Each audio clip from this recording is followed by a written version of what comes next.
Good morning students. नमस्कार बच्चों, कैसे हो आप सभी। स्वागत है आपका आज की कक्षा में। इतिहास की क्लास आपकी चल रही है बीपीएससी के पॉइंट ऑफ व्यू से और लगभग हम 70% सिलेबस आपका कवर कर चुके हैं।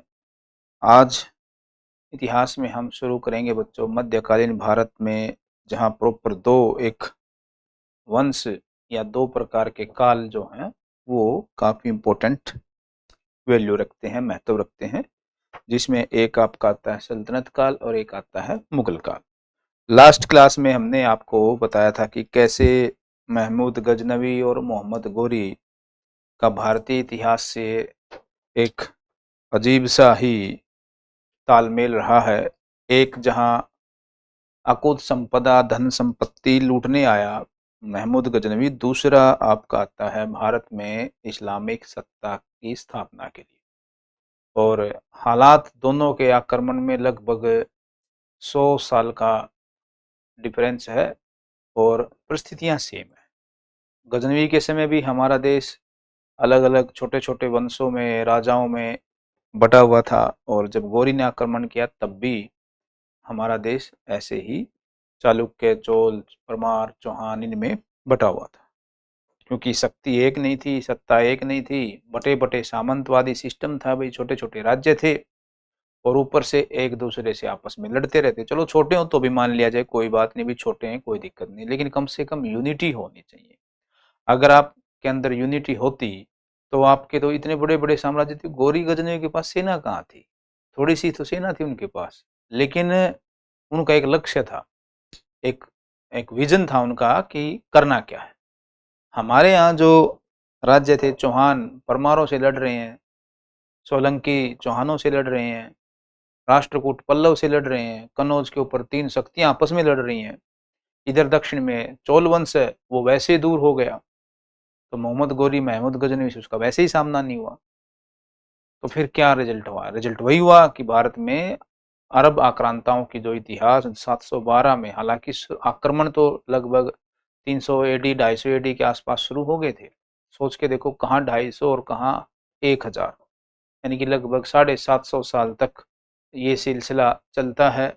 और वर्धन वंश के बाद, पुष्यभूति वंश के बाद हमारे देश में एक ऐसा पूरे संपूर्ण देश को नेतृत्व करने वाला युद्ध क्षेत्र में वो ऐसा कोई शासक नहीं मिला, जिसका खामियाजा किसके रूप में मिला? मुस्लिम सत्ता या इस्लामिक सत्ता जो धर्म के नाम पर स्थापित की गई। उसमें पहला आपका गौरी, और गौरी के बाद भारत में शुरुआत करते हैं हम सल्तनत काल की। सल्तनत मतलब सुल्तानों का। देखो थोड़ा सा हम बेसिक चीज समझ लेते हैं बच्चों कि सल्तनत काल की जब हम बात करते हैं तो उससे पहले हमने आपको बताया कि कैसे भारत में मोहम्मद गोरी, गोरी क्यों बोलते हैं इसको? क्योंकि ये गौर का था, और गौर साम्राज्य कहाँ था? गजनी और हेरात के बीच में। गजनी का कौन था? महमूद गजनवी। तो है सारा अफगानिस्तान ईरान के बॉर्डर पे। अब ये मोहम्मद गोरी ने भारत पर जो आक्रमण किए, ठीक, उन आक्रमणों का सिलसिला लगभग 1001 से लेकर 1175 से लेकर लगभग 1196 तक ये आक्रमण चलते हैं। और आया किस लिए था भाई? जाहिर सी बात है, भारत के अंदर वो आया किस लिए था? जो अकूत संपदा है, धन संपदा, उसको लूटने के लिए, उसको ये चाहिए थी।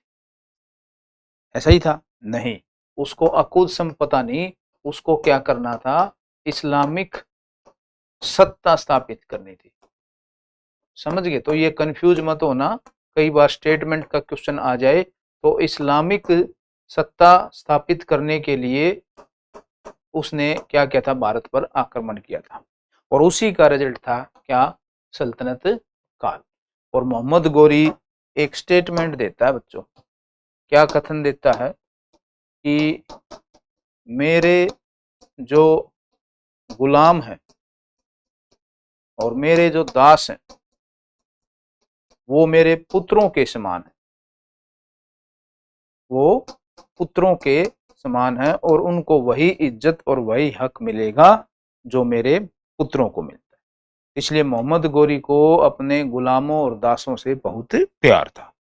अब हो सकता है पता नहीं ये प्यार किस टाइप का था, भाई प्यार एक अलाउद्दीन खिलजी को भी था, इसका मलिक काफूर के साथ कहते हैं कि अलग ही टाइप का रिश्ता था। तो ये अलग चीजें हैं जिनको गिलमा बोलते हैं और वो अलग ही मामला होता है, चलो उसमें हमें नहीं जाना। तो मेरे गुलाम मेरे पुत्रों के समान हैं और इसका एक प्रसिद्ध गुलाम कौन है आपका, कुतुबुद्दीन ऐबक। ठीक, और कुतुबुद्दीन ऐबक ही भारत में इसकी स्थापना करता है सल्तनत काल की, जिसको हम क्या कह सकते हैं, दास वंश या गुलाम वंश की नींव रखता है। तो भारत में गुलाम वंश की नींव रखने वाला पहला दास जो मोहम्मद गोरी का था, मोहम्मद बिन साम का था। अब यहाँ एक पॉइंट आता है कि जो मोहम्मद गोरी है वो भारत में कुछ सिक्के चलवाता है बच्चों, भारत में कुछ इसने सिक्कों का प्रचलन करवाया। और ये कई बार क्वेश्चन आ जाता है कि इसके सिक्कों पर किसका अंकन था, चित्र किसका बना हुआ था। इसके चित्रों पर गौरी, पार्वती और लक्ष्मी, इन सब के चित्र बने हुए थे बच्चों। तो शिव की आकृति और एक तरफ लक्ष्मी की और बैल की आकृति, यानी कि मोस्टली तो शिव, लक्ष्मी और बैल का चित्र मिलता है। अब ये इस बात का प्रमाण नहीं कि उसने सिक्के चलवाए थे, ये अलग से नहीं मिलता। हाँ, एक घोड़े के साथ मोहम्मद बिन साम की मूर्ति मिलती है, तो संभवतः है भारत के अंदर एक सत्ता स्थापित करी, लेकिन हो सकता है कि भारतीयों के साथ उसने ऐसा दिखाने की कोशिश की हो भी मैं तुम लोगों के देवताओं का सम्मान करता हूँ। अब देवताओं का सम्मान करता है तो फिर इस्लामिक सत्ता कैसे। तो एक तरफ शिव, बैल या लक्ष्मी का चित्र है और दूसरी तरफ किसका है, घोड़े पर स्वयं का, घोड़े पर शाम का। शाम मतलब मोहम्मद बिन तुगलक कराऊं, मोहम्मद गोरी, तो गोरी का दूसरा नाम क्या था, शाम, मोहम्मद बिन शाम। तो यहाँ ऐसे ध्यान रखना कि कौन से चित्र, क्या स्टेटमेंट दी है, क्या करने आया था, क्या किया, और इसके सिक्कों पर किसका चित्रांकन मिलता है। और लास्ट इसका युद्ध क्या था, 1194 में किसको पराजित करता है, चंदावर के युद्ध में कन्नौज के शासक जयचंद को, वही जयचंद जिसकी कहानी हम आपको बता चुके हैं। अब भारत में जो सल्तनत शासन है बच्चों, सल्तनत का मतलब क्या, क्या अर्थ आप मानते हो सल्तनत काल की। जब सल्तनत काल की बात करते हैं तो ये आपकी 1196 में ऐबक है और आपकी 1526 तक चलती है। तो 1196 से लेकर 1526 तक एक हिसाब से आपके देश में काम रहा किसका तो 1196 तो वो चला गया था चलो, लेकिन इसका प्रॉपर सीक्वेंस भी हम मान लें कि ऐबक से हम मान लें, ऐबक को हम कहते हैं कि 1206 में वो क्या रखता है, भारत के अंदर गुलाम वंश की नींव रखता है। और ये सल्तनत काल आपकी कहाँ तक चलती है, सल्तनत काल आपका चलता है 1196। वैसे एवरेज टाइम इसका 1206 से लेकर 1526 मानते हैं, और 1196 में इसको सौंप कर चला गया था मोहम्मद गोरी, किसको, ऐबक को। और कुतुबुद्दीन ऐबक ने 1196 में एक दास के रूप में भारत के अंदर सत्ता संभाली थी और विधिवत रूप से ये 1206 में ये शासक बनता है। अब यहाँ कौन से वंश हैं थोड़ा सा हम ये देख लेते हैं, फिर हम शुरुआत करेंगे।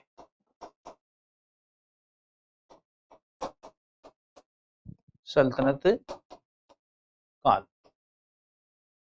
इसमें कौन से वंश हैं, कई बार यूं पूछ लेते हैं बच्चों कि उनका समय बताओ या सबसे लंबा शासनकाल किसका है। तो सबसे पहले आपका कौन सा है, गुलाम वंश, फिर आपका है खिलजी वंश, फिर आपका है तुगलक वंश, फिर है आपका सैयद वंश, और लास्ट में है आपका लोधी वंश। ये बेसिकली आपके 5 वंश माने जाते हैं मोहम्मद गौरी के बाद। अब यहाँ पहला जो वंश है बच्चों वो है 1206 से 1290। ठीक। खिलजी वंश है 1290 से 1320, और तुगलक वंश है 1320 से 1414, और ये है 1414 से लेकर आपका 1451। थोड़ा ही समय है, ज्यादा इसका समय नहीं है। और लोधी वंश आपका 1414 से 1526। ये आपके बेसिकली 4 वंश माने जाते हैं। अब सबसे लंबा समय आप देखो किसका है, तो कई बार संस्थापक संस्थापक और इनका अंतिम शासक भी पूछ लेते हैं। तो इसमें तो आपको पता ही भाई ऐबक है, और लास्ट में है क्यूमर्स, या कई बार कैकुबाद भी दे देते हैं, लेकिन कैकुबाद के बाद आपका कौन बनता है, क्यूमर्स बनता है। इसमें आपका जलालुद्दीन खिलजी, और लास्ट इसमें आपका है खिजरो खां या खुसरो खां।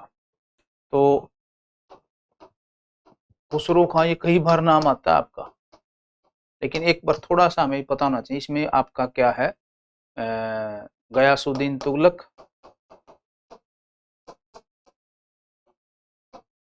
और लास्ट में है नासिरुद्दीन महमूद, नसीरुद्दीन। ये नसीरुद्दीन और नासिरुद्दीन, महमूद और मोहम्मद अलग अलग हैं।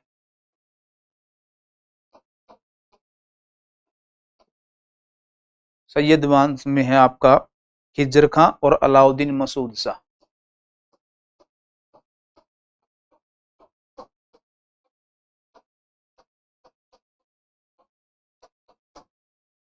अलाउद्दीन मसूद शाह, और लोधी वंश में है इब्राहिम लोधी, बहलोल लोधी और सिकंदर लोधी। ये 3 ही मेन शासक हुए हैं बच्चों इसमें। तो बहलोल लोधी इसका संस्थापक है,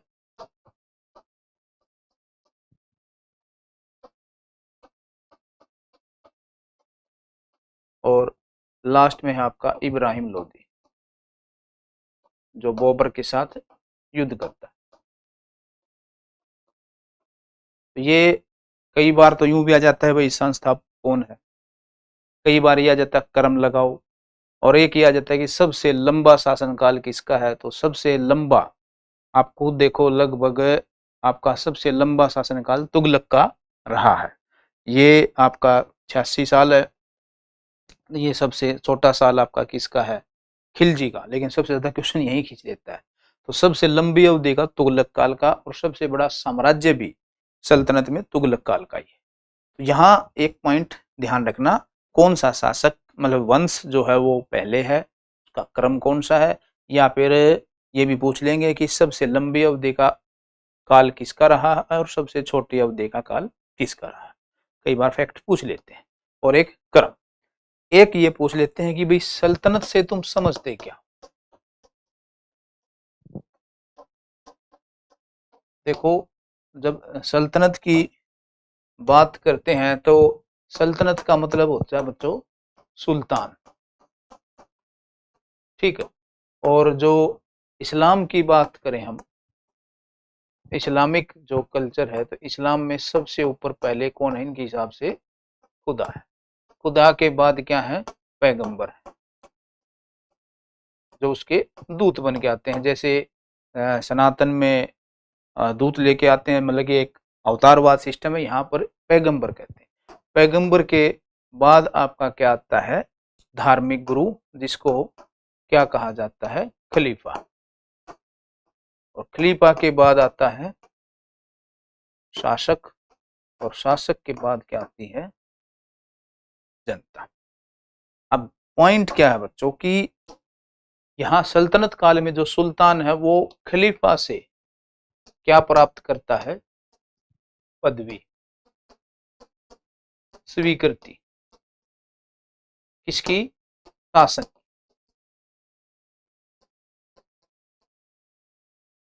खुदा ने डायरेक्ट सुल्तान को शासक नहीं बना। इसका मतलब सल्तनत काल में जो सुल्तान है वो मुगल काल की तरह बादशाह या राजा या बादशाह नहीं है। ये जो सिस्टम है बच्चों, ये है आपका मुगल काल।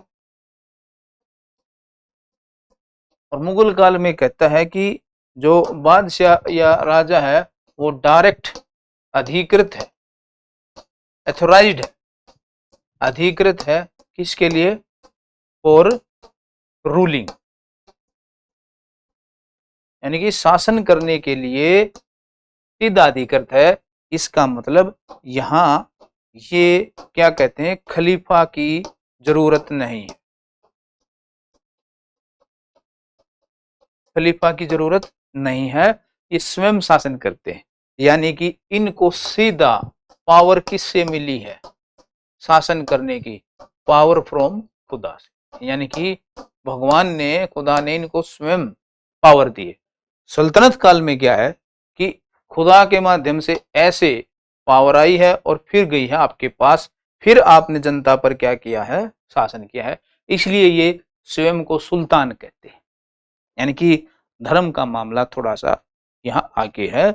मुगल काल में बाबर जो है वो पहला ही जो शासक है वो सीधा बादशाह की उपाधि धारण करता है कि हट कौन है खलीफा पलीफा, मैं नहीं जानता किसी को। लेकिन सल्तनत काल में अभी जो दिक्कत क्या है, क्योंकि यहाँ पर अभी शुरुआत हुई है भाई, जो इस्लामिक स्ट्रक्चर है उसको बढ़ाने के लिए अभी संघर्ष का एज है। संघर्ष में धार्मिक सेंटिमेंट का लेना जरूरी है, क्योंकि जनता को आप जस्टिफाई कैसे करोगे कि हाँ भाई भगवान ने या खुदा ने मुझे भेजा है शासन करने के लिए, तो खलीफा के थ्रू। इसलिए वो खलीफा से मुअन्नत लेते हैं, मान मुअन्नत करवाते हैं, एक खिलवत लेते हैं। खिलवत का मतलब होता है आज्ञा पत्र, यानी कि ये शासन की स्वीकृति थ्रू खिलवत के लेते हैं। खिलवत बोलें, सनद बोलें या मान पत्र बोलें, एक ही बात है। ये खलीफा इनको स्वीकृति देगा, उसके बाद ये जनता पे शासन करेंगे। लेकिन दो शासक ऐसे हैं जो इस चीज को डिनाई कर देते हैं, एक मोहम्मद बिन तुगलक और दूसरा अलाउद्दीन खिलजी। ये कहते हैं कि हम किसी खलीफा को नहीं मानते हैं। एक तो स्वयं को ही खलीफा घोषित कर देता है मुबारक खिलजी, जिसको कहते हैं कि भाई वो हिंदू माँ से पैदा हुआ था मुबारक खिलजी, खिलजी वंश में, और उसको पागल कहा गया है। पागल है वो, स्वयं ही दरबार में नंगा आ जाता था, नगन नंगा पुंगा आ गया दरबार में और बोलता था मैं ही खलीफा हूं। तो कुछ ऐसे आइटम भी हुए हैं, आइटम ही है भाई जिनका दिमाग खिसका हुआ है, क्योंकि वो पागल घोषित किया इन्होंने, यानी कि दरबार में नंगा आ गया, स्वयं ही अहम खलीफा, मैं ही खलीफा हूँ, इस टाइप के। तो लेकिन बेसिकली दो ऐसे शासक है सल्तनत काल में जो स्वयं को खलीफा के अधीन नहीं रखते, धर्म को राजनीति से अलग रखते हैं, यानी कि धार्मिक स्वीकृति की हमें जरूरत नहीं। तो ये एक थोड़ा सा स्ट्रक्चर है बच्चों। अब हम बात करते हैं पहला वंश, गुलाम वंश। तो गुलाम वंश की जो समय अवधि है बच्चों 1206 से लेकर 1290 तक। और संस्थापक कौन है? संस्थापक जैसा आपको पता ही है कि कुतुबुद्दीन ऐबक है। इनकी पूरी डिटेल कहानी में हम नहीं जाएंगे क्योंकि क्वेश्चन बहुत कम आते हैं। ऐबक का मतलब जरूर आपको पता होना चाहिए बच्चों। ऐबक का मतलब क्या है? ये मोहम्मद गोरी का दास था जैसे बताया, और ऐबक का मतलब होता है चंद्रमा। जब इसको मोहम्मद गोरी अपनी सत्ता सौंप के गया, कि मोहम्मद गोरी ने इसको सत्ता सौंप दी, और कहां पर सत्ता सौंपी आपको पता ही है कि भारत के अंदर जो दक्षिण भारत का हिस्सा है, सॉरी दक्षिण भारत का कह रहा हूं, ये जो पॉइंट है हमारा, इस क्षेत्र में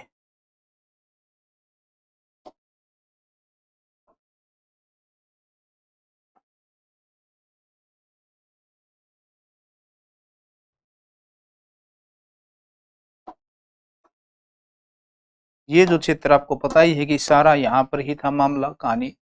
तो ये आपका क्या है, लाहौर, और ये आपका क्या है, दिल्ली। ठीक है, तो लाहौर और दिल्ली दो प्रमुख स्थल थे। तो मोहम्मद गोरी इसको, इस क्षेत्र का स्वामी यानी कि इस क्षेत्र का सेनापति नियुक्त करता है, या अपना दास बना के, एज ए दास। तो यहां पर मोहम्मद गोरी ऐबक को छोड़ गया इस एरिया में। अब इस एरिया में छोड़ तो गया, लेकिन प्रतिद्वंदी भी थे मोहम्मद कुतुबुद्दीन ऐबक के, और ये प्रतिद्वंदी में एक तो इनका दामाद ही था, ऐसे ही चलता था। कुबाचा और इसके दो प्रतिद्वंदी थे, फाइटर, यानी कि इसका विरोध करने वाले। एक था बच्चों कुबाचा, और एक था दूसरा नाम और था बच्चों, कुबाचा के अलावा यल्दोज। ये दो इसके दावेदार थे कि भी हम भी इसके दावेदार हैं, और ऐबक को ही सत्ता मिलती है। और 1206 में यह 1206 तक शासक करता है एक दास के रूप में, यानी कि 1196 से लेकर 1206 तक ये दास के रूप में रहा, और 1206 में क्या बनता है, ये गुलाम वंश की स्थापना करता है। जबकि शासक बना जब दास्तवी थे, तो दास्तव से मुक्ति कब मिली, दास्तव से मुक्ति मिली है 1208 में। मोहम्मद गोरी ने इसको 1208 में दास्तव से क्या कर दिया, मुक्त कर दिया। जा भाई तूने एक अच्छा काम किया है, शासक बन गए। तो ऐबक का मतलब क्या होता है, चंद्रमा का देवता, यानी कि चंद्रमा जैसा। तो इसने लाहौर में अपनी राजधानी बनाई, क्योंकि ये इनसे मुकाबला करना चाहता था, सीधा दिल्ली नहीं आया। तो लाहौर ही इसकी क्या थी बच्चों, राजधानी थी, कैपिटल थी। तो कुतुबुद्दीन ऐबक लाहौर तक ही रखता अपने आप को, क्योंकि इसको भारत में आने वाले इन लोगों को रोकना था जो इसके प्रतिद्वंदी थे। एक तो इसका दास भाई, और एक आपका इसका क्या था, क्या बोलते हैं इसको, दामाद। तो ये ऐसे मामले चलते रहते थे। और इसने गजनवी पर हमला किया और 40 दिनों तक अपने नियंत्रण में रखा। लेकिन उदार बहुत था ये, उदारता के कारण, यानी कि ये बहुत दान देता था बच्चों, दान देने की प्रवृत्ति थी इसमें। अब दान देना जब राजनीतिक रूप से बाध्य था, मान लो भाई, तो क्योंकि जो विरोधी थे उनको अपने पक्ष में भी तो करना है, तो पक्ष में कब करेगा, जब वो दान देगा। और दान देने के कारण इसको क्या कहा जाता है, लाख बख्श, यानी कि लाखों बख्श देता था अपने गुलामों को, या अपने चाहने वालों को, या जरूरतमंदों को। तो ये एक राजा का एक तरीका होता है, बादशाह या सुल्तान लगा लो, उनका एक तरीका होता है। तो उस दान देने के कारण इसको लाख बख्श की उपाधि मिलती है। और इसके दरबार में दो कवि थे, ये क्वेश्चन आपके पूछे हुए हैं। दरबार में दो कवि थे बच्चों, एक है प्रमुख पुस्तक ताज उल मासिर, ताजुल मासिर के रचनाकार हुसैन हसन निजामी इसके दरबार में रहता था। और दूसरा है फक्र ए मुदब्बिर,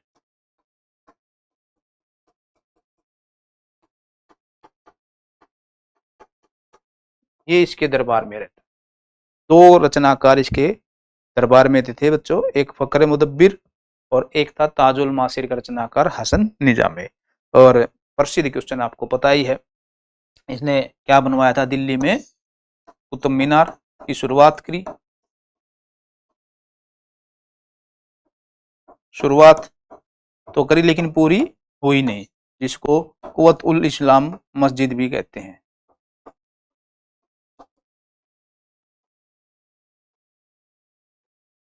बख्तियार खाकी की याद में,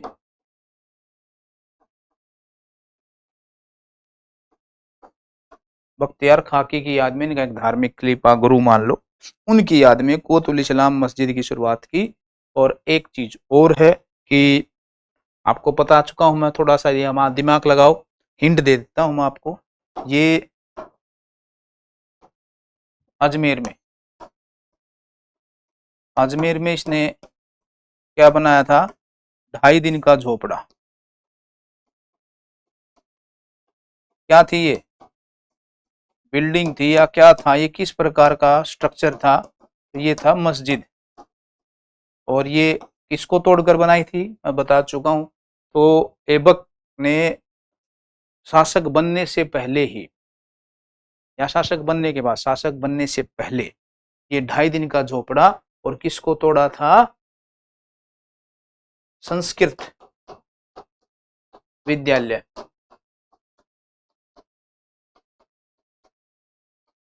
जिसकी दीवारों पर हरिकेली नाटक की पंक्तियां थी।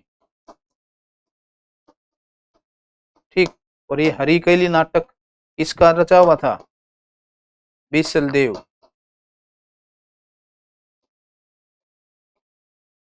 ठीक है, जो चौहान शासक हैं, विग्रहराज चतुर्थ। बीसल देव का दूसरा नाम क्या है बच्चों?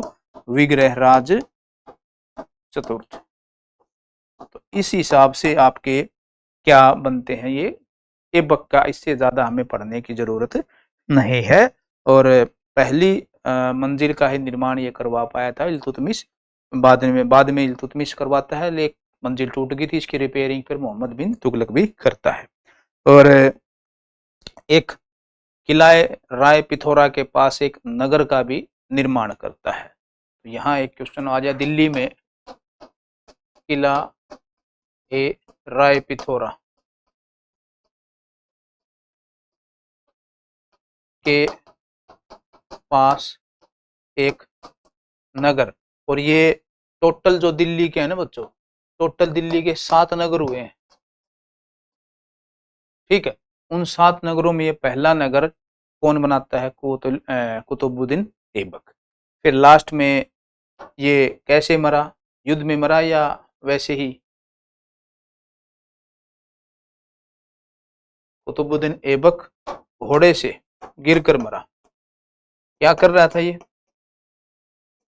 घोड़े से गिरकर मर गया। और ये क्या मिला? चौगान खेलते हुए बच्चों। चौगान को किसको हम क्या कहते हैं? पोलो। घोड़े पर एक वो देखा होगा, आजकल तो बड़े अमीरों का गेम है, जैसे स्टिक होती है हॉकी की तरह और एक गेंद होती है, तो घोड़े से खेलते हुए ये गिरकर मर गया, जिसको चौगान बोलते हैं, पोलो कहते हैं। और पोलो का जन्म भारत में ही माना जाता है। तो भारत में ही पोलो का या चौगान का जन्म माना जाता है। ये थी आपके ऐबक की मामले। अब आगे चलते हैं हम, ऐबक के बाद क्या है? ऐबक के बाद हमारे देश में कहानी थोड़ी सी बदल जाती है। क्या बदल जाती है बच्चों? कि जो अब यहाँ 2 मामले आते हैं कि दिल्ली, लाहौर और पाकिस्तान का जो एरिया है ये, और इधर से एक आक्रमण, और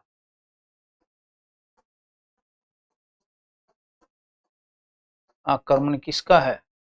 और यहाँ लाहौर से दिल्ली कौन राजधानी ट्रांसफर करता है?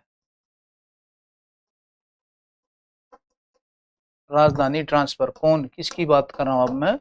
इल्तुतमिश। 1206 से 1210। अब इल्तुतमिश के ऊपर यहाँ पर एक और आक्रमण होता है। यहाँ पर कौन है? Genghis Khan. चंगेज खान किसी के पीछे पड़ा हुआ था। और दूसरा इल्तुतमिश के यहाँ पर फिर वो 2 प्रतिद्वंदी हैं।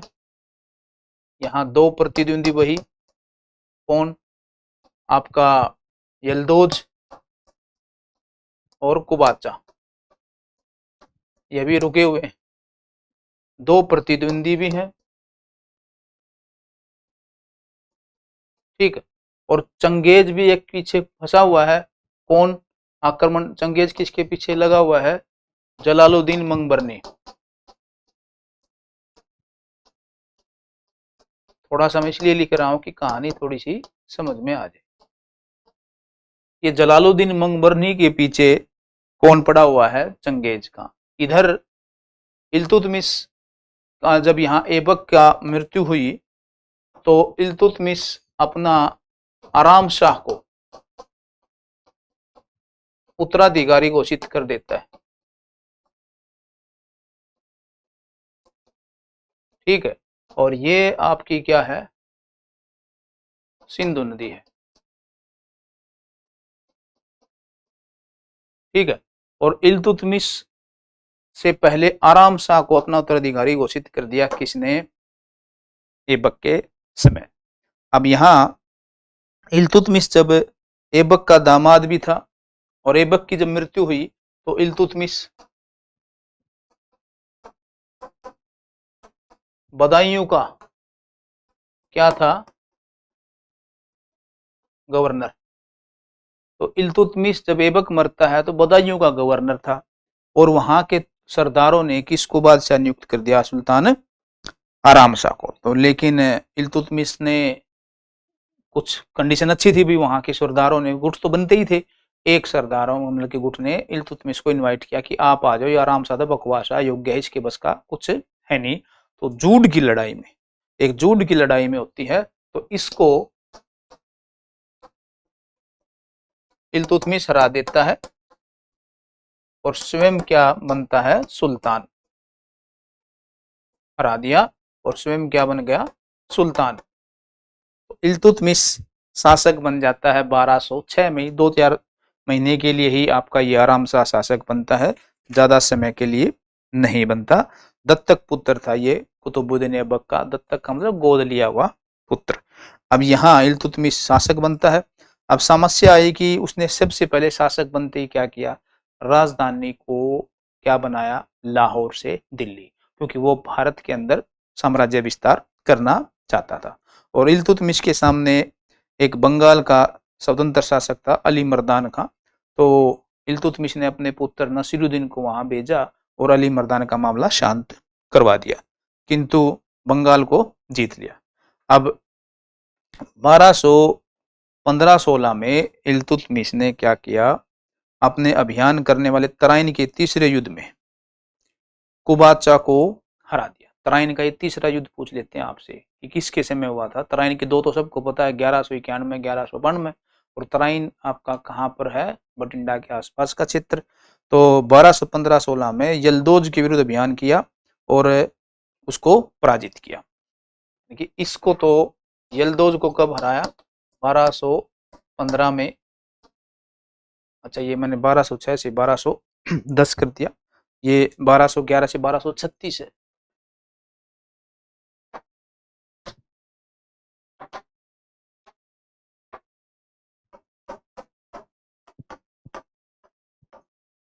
सारा मामला तो यही गड़बड़ा जाता ना। अब यल्दोज को पराजित करता है 1215-16 में तराइन के तीसरे युद्ध में और उसको मार देता है। कुबाचा के साथ भी युद्ध होता है। कुबाचा गया डर और डर गया, तो इसका मतलब ये भागा डर से और डर कर भागा तो सिंधु नदी में डूब गया, तो सिंधु नदी में डूब कर मर गया।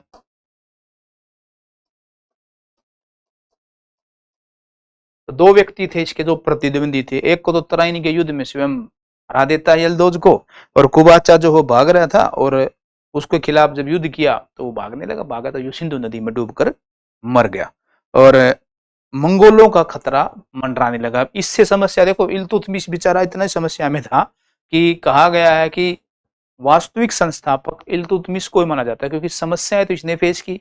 ऐबक तो थोड़े दिन रहा और चल पड़ा, आराम सा एक बार बना मुश्किल से 1210 से 11 में, तो ये ऐसा शासक काम कर ही नहीं पाया, विरोध हो गया। और ये मामला आता 1221 में। जंगेज खान जिसका कहते हैं कि वो एक तूफान था, आंधी था, नाश कर देता था सब कुछ, छोटे बच्चे तक नहीं छोड़ते थे। जिधर से ये गया कहते हैं खत्म, कहानी समाप्त, बिल्कुल जड़ से, वंश से, मूल से ही समाप्त कर देता था। आगे उसकी पुश्तें होती नहीं थी। कहते हैं कि आज भी यदि देखा जाए तो चंगेज की सैनिकों की बर्बरता इतनी थी कि इस तुर्कमेनिस्तान, कजाकिस्तान, किर्गिस्तान, ये जो एरिया है, चाइना का जो एरिया है, कहते हैं कि अतिशयोक्ति हो सकता है कि उन्हीं का डीएनए है मोस्टली वहां के लोगों में। तो इतना मतलब कि मारकाट हुई थी। अब यहाँ से आप समझ जाओ। तो ख्वारिज्म का राजकुमार था जलालुद्दीन, वो भारत की तरफ आया और उसने इल्तुतमिश से सहायता मांगी। इल्तुतमिश बोला यार अब भी तो मैं राजा बना हूं, अब ये समस्या और आ गई। मुश्किल से दो प्रतिद्वंदी हराए हैं 1215-16 में, 3-4 साल मुझे हुए नहीं, आराम से चैन की सांस ली नहीं, अभी भी विद्रोह हो रहे हैं। तो इल्तुतमिश को चेतावनी देता चंगेज खान कि देखो, वो रुक गया, सिंधु नदी पार करके आ गया ये। तो सिंधु नदी पर रुक गया चंगेज खान का बेड़ा और उसने मैसेज पहुंचाया कि अगर तुमने मंगबरनी को शरण दी या इसकी सहायता की तो मेरे से बुरा कोई नहीं होगा। इल्तुतमिश बोला ना जी, कमाल कर रहे हो, मेरी इतनी हिम्मत है क्या, मतलब ही नहीं, मार दो इसको, साले को मुझे क्या मतलब है, मारो इसको। तो मंगबरनी बोला यार सलाह थोड़ी मेरी हेल्प कर दे, मुझे शरण दे दे। ना भाई साहब, ऐसा काम हम नहीं करेंगे, आप निकलो यहाँ से, चलो।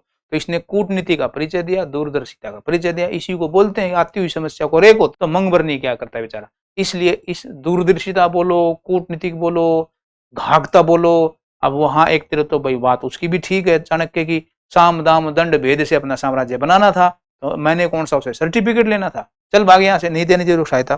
तो मंगबरनी के छोड़ दिया और इस प्रकार अपने आप को आक्रमण से बचा लिया। तो अब यहाँ पॉइंट क्या है कि 1229 में 18 फरवरी डेट भी पूछी हुई है, ये शासक बनता तब नहीं बनता, तो यहाँ इसकी सहायता मना कर दी और स्वयं को बचाया। और 1229 18 फरवरी को ये खिलवत प्राप्त करता है। खिलवत अभी बताया था खलीफा से, और इसी तारीख को ये क्या बन गया, वैधानिक सुल्तान।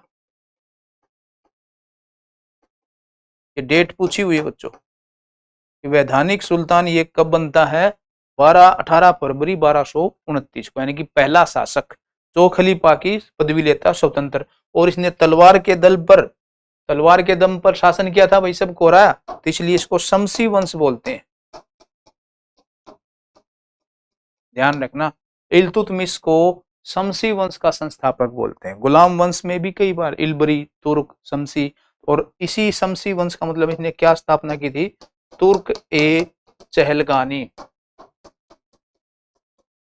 तुर्क ए चहलगानी की स्थापना की। ये क्या था, आपको अली बाबा 40 चोर फिल्म देखी है, ऐसे ये क्या था, 40 सरदारों का गुट था, 40 सरदारों का गुट। और इसी के माध्यम से इल्तुतमिश ने अपना जोर जबरदस्ती लगा लो या कूटनीतिक लगा लो, दिमाग तो था ही भाई, ऐसे शासन कोई नहीं बन सकता है। और राजधानी इसको लाहौर से दिल्ली लाना, तुर्क चहलगानी की स्थापना करना, इस आक्रमण को टाल देना, अपने विरोधियों को पराजित करना, आराम शाह को पराजित करना और खलीफा को भी खुश रखना। इसलिए अच्छे शासक के गुण यही होते हैं जो परिस्थिति को देखकर चले। और तो उसने खलीफा को भी संतुष्ट किया, खलीफा बोला ठीक है भाई, ठीक करो करो, अच्छी बात है, इस्लाम का प्रसार करो। महमूद गोरी किस लिए आया था, यही करने आया था। तो इल्तुतमिश ने 40 सरदारों का गठन किया और उसने चांदी का प्रथम सिक्का ऐबक द्वारा जो कुतुब मीनार कार्य किया था वो पूरा किया। तो यहाँ चांदी का जो पहला सिक्का है, जिसको क्या कहा जाता है, दो सिक्के चलाए थे, चांदी और तांबे के, तो जीतल और टका, ये दो सिक्के, जिसमें ये आपका चांदी का जो सिक्का है, ये पहला शासक बनता है जो सल्तनत काल में चांदी का सिक्का चलाने वाला पहला शासक, और ऐबक द्वारा शुरू की गई कुतुब मीनार का पूरा कराने वाला ये शासक बनता है। और अब यहाँ पर क्या होता है, इल्तुतमिश जो है ठट्टा अभियान पे जाता है, उसका 1235 में बामियान अभियान पे, अफगानिस्तान के आसपास। और बामियान अभियान पे जाते हुए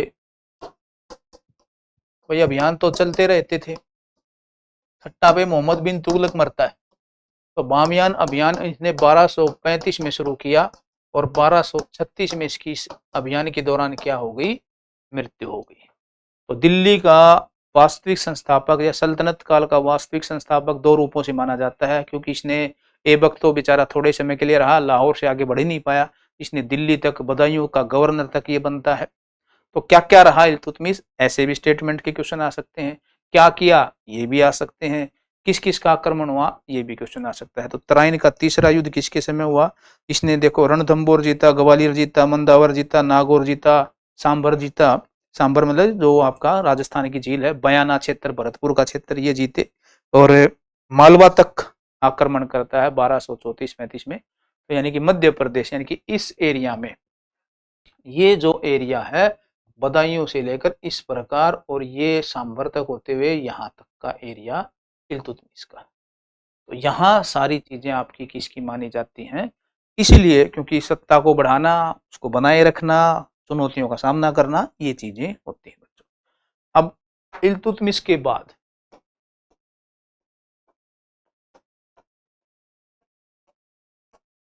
इल्तुतमिश 1236 में क्या हुई, मृत्यु हुई। ठीक है। अब मृत्यु के बाद इसका एक पुत्र और एक पुत्री, और पुत्र था रुकनुद्दीन फिरोज।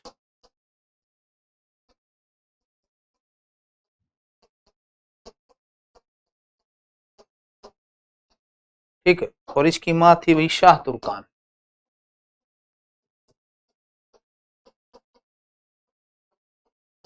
तो हर मां चाहेगी कि उसका बेटा शासक बने, और रुकनुद्दीन फिरोज था आलसी प्लस अय्याश। तो रुकनुद्दीन फिरोज को शासक बना दिया। शाह तुर्कान जो रुकनुद्दीन की मां थी अपने बेटे को शासित घोषित करती है। और इल्तुतमिश के अन्य पुत्र भी थे उनके भी, जिसे नसरुद्दीन महमूद बताया, और ये आपकी रजिया सुल्तान, उसको दबाने के लिए युद्ध हो गए। और उसे दबाने के लिए रुकनुद्दीन फिरोज बाहर जाता है। बाहर जाता है तो इसी बीच रजिया ने अपने आप को उत्तराधिकारी घोषित कर दिया। अब यहाँ रजिया के कुछ तो कहते हैं कि भी रजिया सुल्तान को जीते जी इल्तुतमिश उत्तराधिकारी घोषित कर गया था, लेकिन गुटबंदी के कारण शाह तुर्कान थोड़ी सी कामयाब होगी। लेकिन इल्तुतमिश को पता था कि ये निकम्मा है, इसके बस का है नहीं, तो इसने कहते हैं कि जीते जी जो है अपने आप की पुत्री रजिया सुल्तान को कहते हैं उत्तराधिकारी घोषित कर दिया था। लेकिन फिर भी आपका क्या माना जाता है कि रजिया सुल्तान शासन स्थापित करती है इनको, ये जब दिल्ली से बाहर गया तो अपनी सत्ता पे काबिज हो जाती है और शासक बनती है आपकी रजिया सुल्तान।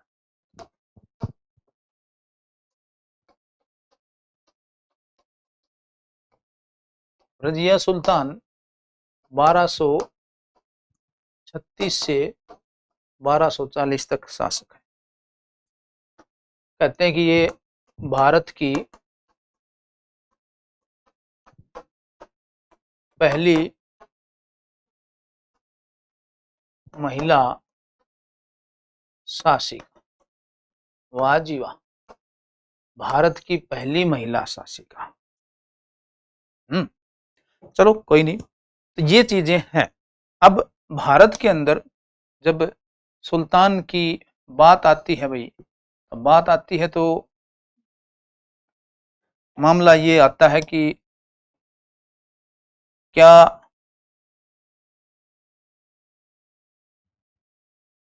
ये दिल्ली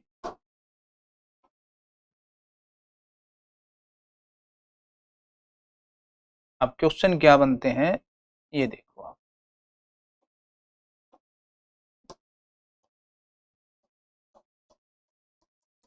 दिल्ली भटिंडा,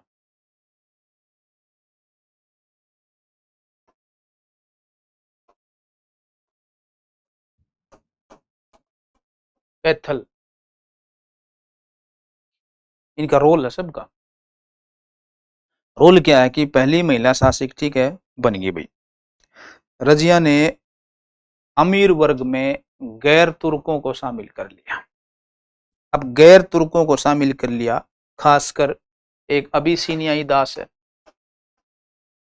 इथियोपिया को बोलते हैं इसको अबिसिनियाई,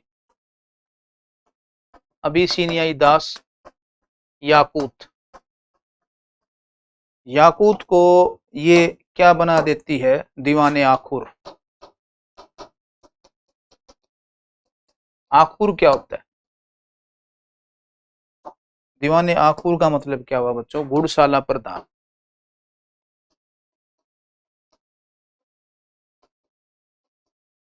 अब एक तो ये दास है, ऊपर से गैर तुर्की है, और ये बातें पसंद नहीं आई, यानी कि विरोध का मामला शुरू हो गया। तो जो शासक दल है अपने हिसाब से चलाना चाहता था, इल्तुतमिश की पुत्री है, अपने हिसाब से चलाना चाहती थी, मर्दाना भेष में आती है, कोट पैंट के हिसाब से आती है, कोई पर्दा नहीं है, कोई बुरखा नहीं है। तो ऊपर से कुछ ऐसे कारण हो गए कि विरोधियों को मौका मिल गया, और विरोधी तो थे भाई, शाह तुर्कान को मर थोड़ी गई थी, रुकनुद्दीन फिरोज मर थोड़ी गया था। आज भी भारत के अंदर ऐसे गुट बन जाते हैं जो सत्ता में किसी तरह शासन को समाप्त करके अपनी सत्ता स्थापित करना चाहते हैं। ये उस वक्त भी था, आज भी था। तो आमिर आकुर के पद पर दीवाने आकुर नहीं कहेंगे हम इसको, आमिर आकुर कहेंगे। और ये आमिर मतलब एक हिसाब से आपने क्या कर दिया, अबिसिनियाई दास को बना दिया, मर्दों की वेशभूषा में आने लगे, बात किसी की मान नहीं रहे हो, तलवार के दम पर शासन स्थापित किया है। तो भारत के अंदर ही रजिया के दरबार में क्या हुआ, एक शासक अपने ढंग से ना, तो सर्वप्रथम था जुनेदी, विद्रोही करने वाला। तो एक विद्रोही था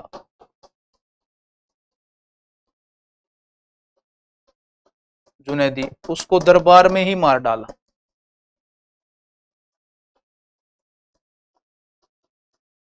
तो सबसे पहला विद्रोही करने वाला था दिल्ली के दरबार में जुनेदी, जिसको दरबार में ही मार डाला। और लाहौर और मुल्तान के गवर्नर थे कबीर खां गयाजू। यहां पर आपका लाहौर है, ये आपका मुल्तान, और इन दोनों के गवर्नर हैं, गवर्नर मतलब एक हिसाब से शासन करने वाला, कबीर अयाजू खां।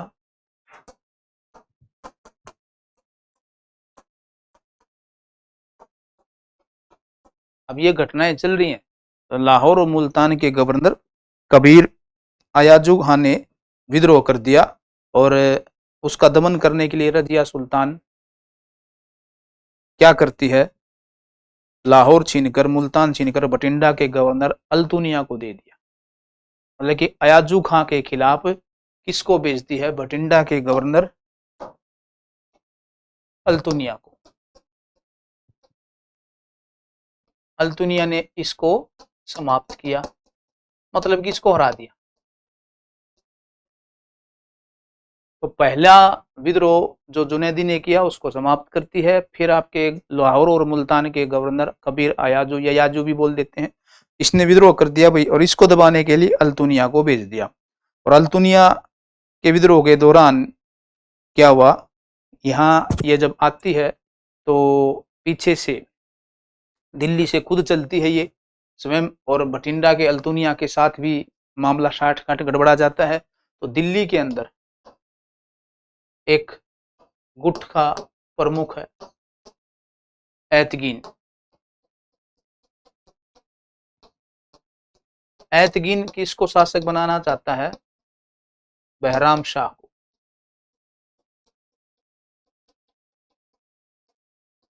और बहराम शाह एक लोभ देता है कि मैं तुझे एक पद दूंगा, और वो पद बनाता है दीवान आमिर अर्ज, या एक नया पद बनाता है सैन्य पद।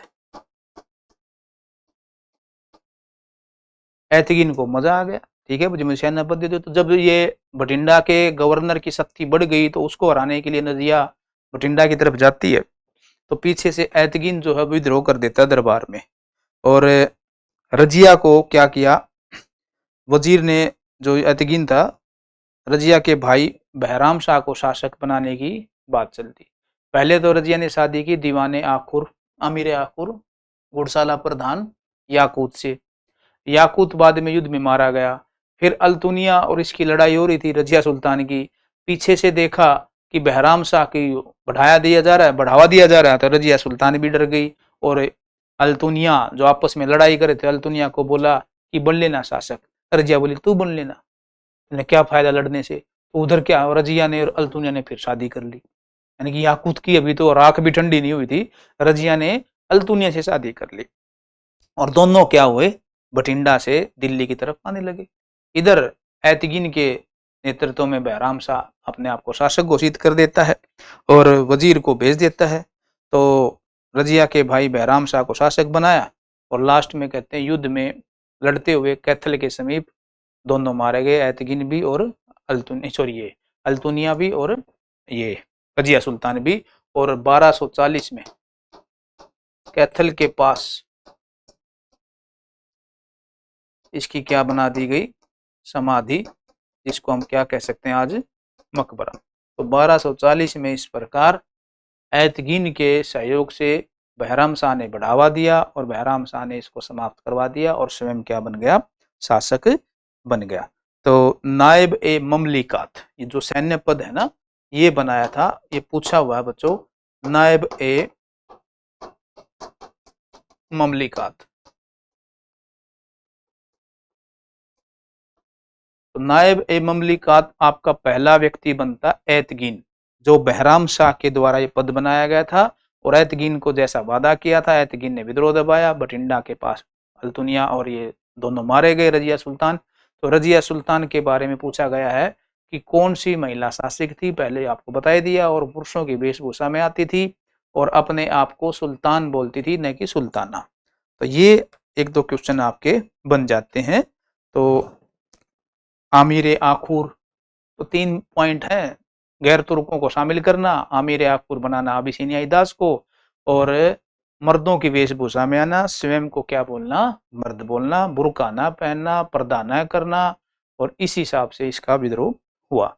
तो ये 3 पॉइंट याद रखना। एक बठिंडा में इनकी क्या है, समाधि है, दूसरा क्या है, ऐतगिन ने इसके विद्रोह को दबाया। ये बस, इससे ज्यादा हमें करने की जरूरत नहीं है। अगला शासक बनता है बच्चों बहराम शाह।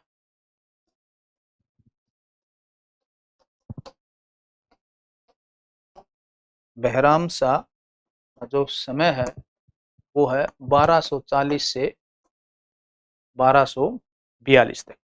2 साल तक ये शासक रहा और ऐतगिन के सहयोग से, ऐतगिन को ये क्या बनाता है, नायब ए ममलिकात, अभी जैसे बताया। और नायब ए ममलिकात बनाता है, यानी कि एक हिसाब से सैन्य पद है ये।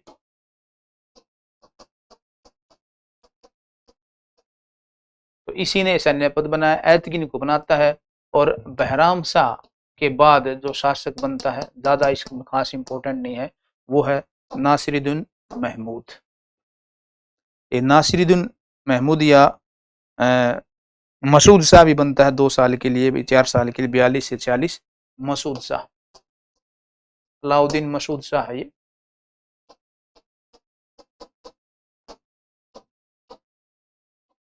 ये शासक बनता है 1242 से 1246, 4 साल तक के लिए शासक बनता है अलाउद्दीन मसूद शाह। तो ऐतगिन पहला ममलिकात है, बस ये 2 पद याद रखना। एक पहला ये पद किसने बनाया, आपका बहराम शाह ने, और फिर शासक कौन बनता है इसका, इस पद का अधीन पहले धारण करने वाला व्यक्ति, आपका ऐतगिन। फिर आता है मसूद शाह, और दिल्ली सल्तनत का शासक है, लेकिन इसके विद्रोही थी नासिरुद्दीन की मां मलिके जहां।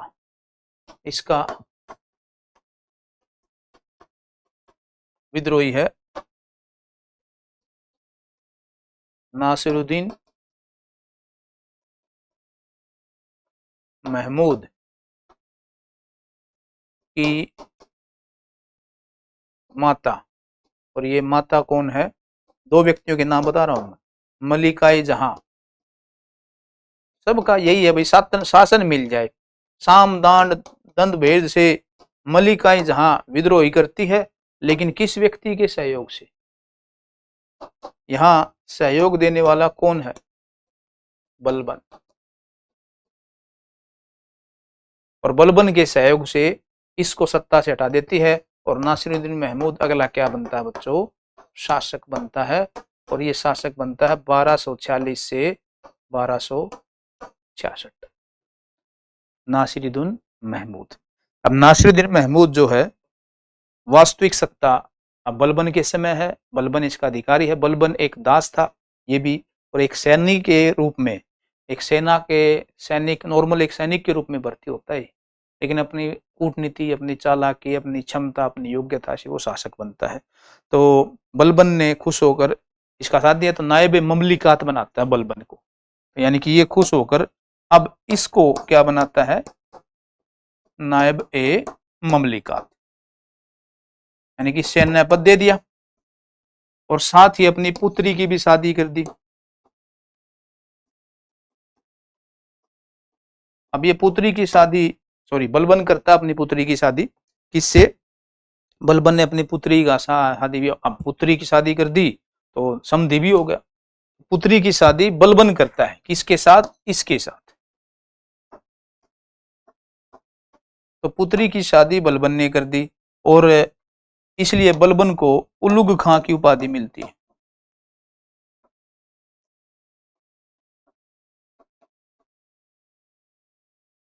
एक सेनापति के भी रूप में रहा और अपनी पुत्री की भी शादी कर दी, लेकिन एक विद्रोह तो तब भी होते थे। एक व्यक्ति है किशलू खां। किशलू खां ने षड्यंत्र रचा और अपने एक हिमायती रयात को, रेहान को ममलिकात बनवा दिया। ध्यान रखना, मामला किसका चल रहा है? नासिरुद्दीन महमूद का। अब नासिरुद्दीन महमूद के समय एक व्यक्ति क्या करता है? जब ये ममलिकात बन जाता है तो एक व्यक्ति बनता है किशलू खां। किशलू खां ये दिल्ली के पास झांसी का गवर्नर था, ठीक है। और ये एक अपने व्यक्ति रेहान को क्या बनवा देता है? नायब ए ममलिकात। मैं शॉर्टकट में लिख रहा हूं, बनवा दिया। और बलबन के दिन खराब थे तो कुछ समय के लिए बलबन को ये त्याग ना पड़ा अपना पद। लेकिन रेहान क्या था? रेहान था हिंदू स्त्री से पैदा हुआ, हिंदू माता का था। इसलिए फिर धर्म का मुद्दा सामने आ गया कि एक हिंदू माता से पैदा हुआ, या हिंदू काफिर ही बोलते हैं, काफिर की गर्भ से पैदा हुए व्यक्ति को, रेहान को क्या बना दिया? नायब ममलिकात बनाया। लेकिन सुल्तान ने आखिर में वापस फिर इससे फिर वापस हटाकर किसको बना दिया? फिर से बलबन को बनाया। तो एक ये षड्यंत्र था जिसमें एक बार नासिरुद्दीन महमूद जो है वो फंस गया, लेकिन जल्दी ही कहते हैं कि उसकी आंख खुल गई, या भाई बलबन ने कुछ भी किया हो सकता है कोई और तिकड़मबाजी की हो। तो बलबन इस प्रकार क्या बना देता है? अपना आपको उलुग खां की उपाधि धारण करता है। और फुतुह सलातीन से ज्ञात होता है कि बलबन ने जो फुतुह सलातीन पुस्तक है, बहुत इंपॉर्टेंट पुस्तक है इसामी की, और इसामीकृत फुतुह सलातीन ने कहा कि बलबन ने बाद में जहर दिया और नासिरुद्दीन महमूद को, क्योंकि बाद में फिर किसी को नायब ममलिकात बनाता। तो ऐसे ही चलता, भाई इसने उसको जहर दे दिया, इसने उसको मरवा दिया, सत्ता चाहिए किसी भी तरह चाहिए। तो बलबन जो है वो शासक बनता है और अपने हिसाब से सत्ता स्थापित कर लेता है। तो जो नासिरुद्दीन महमूद था बेचारा दयालु था, भगवान की पूजा में ध्यान रखता था, और दरवेश राजा के रूप में, एक दरवेश राजा के रूप में, यानी कि दयालु राजा के रूप में ख्यात था। तो इसामी की पुस्तक, उस पुस्तक में ये कहा गया कि बलबन ने राज इसको जहर दे दिया और बाद में क्या बन जाता है? स्वयं शासक बनता है बलबन। बलबन एक काफी अनुभवी गुलाम ये रहा भाई, ठीक है। नायबे ममलिकात ये रहा, ठीक। और तीसरा, इसने जो उपाधि है ये है, इसका पूरा नाम है गयासुद्दीन बलबन। और बलबनी वंश, शमसी वंश, इल्बरी वंश, इसका संस्थापक। अब बलबन जब शासक बनता है तो बहुत से विरोधी थे, तो इसने सबसे पहले शासक के रूप में रहता है 1266 से 86। और जिसकी सहायता से पहला काम इसने क्या किया, शासक बनते ही पहला काम विद्रोहियों का अंत, विद्रोही का अंत किया। तो इसने सबसे पहले किसका समाप्ति की, तुर्क ए चहलगानी की, जिसकी सहायता से ये शासक बना। तो तुर्क के चहलगानी जो 40 सरदारों का समूह था, 40 सरदारों का गुट, तो सबसे पहले इसने इसी गुट को समाप्त करना शुरू किया। नासिरुद्दीन महमूद कमजोर, भगवान में विश्वास रखने, दरवेज के रूप में प्रसिद्ध, निरे गुट होते थे, देश बिना के षड्यंत्र चल रहे थे, राजा की कोई औकात ही नहीं थी भाई। तो जब ये अब अपने आप को, जो बलबन है, अपने आप को स्वयं को क्या बनाना चाहता है, प्रभावी, दरबार में राजा का रुतबा का है वो, क्योंकि कुछ रुतबा था ही नहीं, तो दरबार में स्वयं को प्रभावी और स्वयं को क्या करना चाहता है, यशस्वी, एक रुतबा कायम करना चाहता है। इसने कुछ काम किए बच्चों, क्या काम किया, इस काम को करने के लिए उसने बलबन ने कि भी राजा की इज्जत हो दरबार में, तो इसने क्या किया, पहला सख्त नियम बनाए कि भी कोई भी व्यक्ति बिना वेशभूषा के दरबार में नहीं आएगा, यानी कि एक प्रॉपर क्या हो, वेशभूषा हो। ठीक, एक ईरानी पद्धति, क्या, सिजदा और पाबोस, राजा के पास आओगे, उसके सामने दंडवत प्रणाम करोगे और उसके पैरों को चूमोगे। तो ईरानी पद्धति, सिजदा एवं पाबोस परंपरा शुरू की, यानी कि कहते हैं कि भाई राजा के सामने कहते हैं ना ऐसे जो दरबार हुजूर सलाम वाले घूम, यानी कि पसर दाओ, यानी कि सजदा करो, यानी कि पूरे दंडवत प्रणाम करो, और पाबोस उसके पैर चूमो। दूसरा पॉइंट इसने क्या किया, अपने आप को पारसी या फारसी, ये भी ईरान का था, आप फारसी आप वंश से जोड़ा,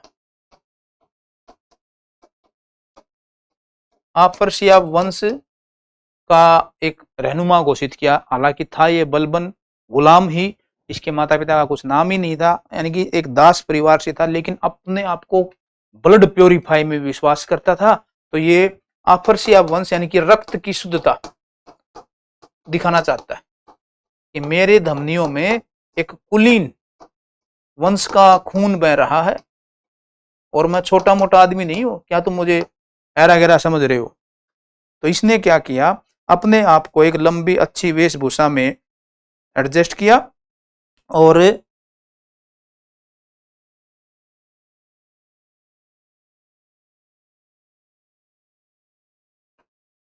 अपने आप को क्या किया, सुधारा और मजबूत किया।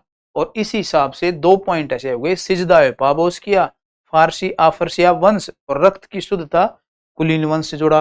और एक कहता है कि जब भी मैं किसी नीचे वाले कुल को, निम्न कुल के व्यक्ति को देखता हूं, तो मेरे धमनियों में खून यूं दौड़ने लगता, क्रोध मेरा भड़कने लगता, मेरी ज्वाला बढ़ जाती और मैं उसको बर्दाश्त नहीं कर सकता।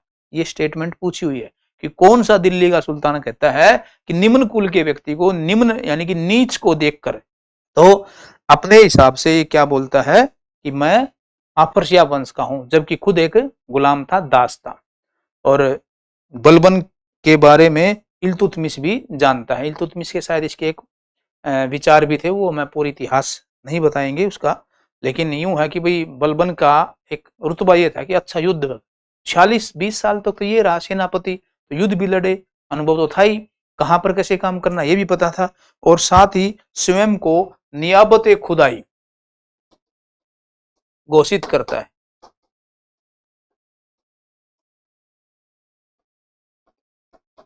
नियाबत खुदाई का मतलब होता है ईश्वर की छाया, यानी कि मुझे ईश्वर ने भेजा है शासन करने के लिए।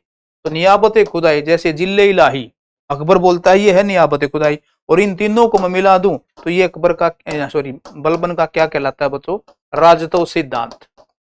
यानी कि राजा वही बनता है जिसके खास विशेषताएं हो, जिसमें खास गुण हो, और ईश्वर या ऊपर वाली जो प्राकृतिक शक्ति या खुदा हो सबको राजा बनाने का हकदार नहीं होता, किसी किसी को ही राजा बना देता है। रक्त की शुद्धता और कुलीनता को घोषित किया, और पर्शिया का जो नौरोज त्योहार है वो बनाना शुरू किया। तो पर्शिया क्या, पर्शिया वंश से, और पर्शिया का एक नौरोज त्योहार, नौरोज में क्या होता है, शाहरुख खान जब जन्मदिन मनाता है तो एक ऊंचे चौरा चढ़ेगा और ऐसे यूं हाय हाय यूं यूं करके बोलता है ना, अपने आप के दर्शन देना, फ्लाइंग किस करना, फैन को पागल बनाना, पागल बनाना होता है, ऐसे वो कमाते हैं।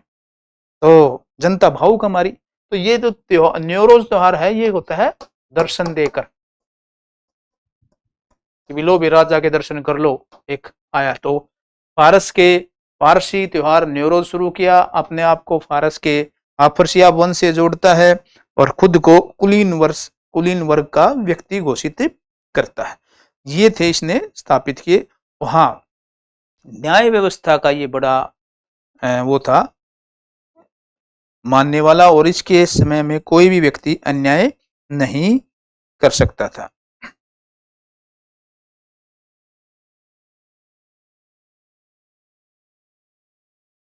ठीक है बच्चों, तो भारत के अंदर ये एक हिसाब से जो वास्तव में जो सत्ता क्या होती है, दरबार का रुतबा क्या होता है, राजा की इज्जत क्या होती है, उसका खौफ क्या होता है, उसका डर क्या होता है, उसकी शाहीपन क्या होता है, ये सारा स्थापित करने वाला कौन है, बलबन है। और बलबन ने ही नौकरों के साथ क्रू व्यवहार के लिए अवध एवं बदायूं के गवर्नर को भी दंडित किया। यानी कि ये इस मामले में भी अच्छा था, न्याय उच्च कोटि का करता था, राजतव सिद्धांत शुरू किया, तो गुटियों विद्रोहियों को दबाया, विद्रोहियों को समाप्त किया, और जो दासों के साथ या नौकरों के साथ दुर्व्यवहार करता, क्योंकि खुद कहीं ना कहीं ये दास रहा है, तो इसलिए ये तो रोकेगा ही। अब यहाँ एक चीज शुरू होती है कि जो बलबन है शासक है, सत्ता स्थापित कर लेता है, तो भारत के अंदर सत्ता स्थापित करने के बाद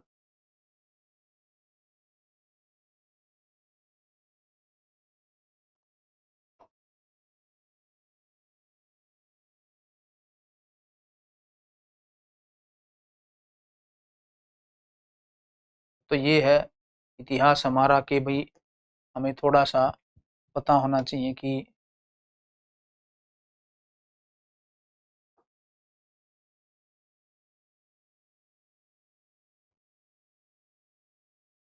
यहाँ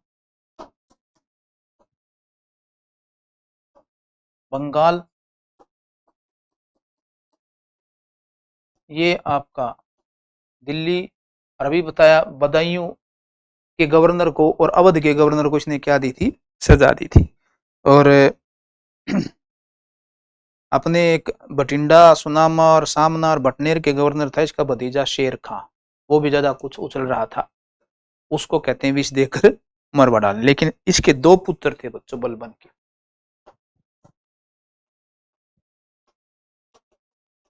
1266 से 86, और बलबन के दो पुत्रों में एक पुत्र तो यहाँ पर जो आक्रमण होता है,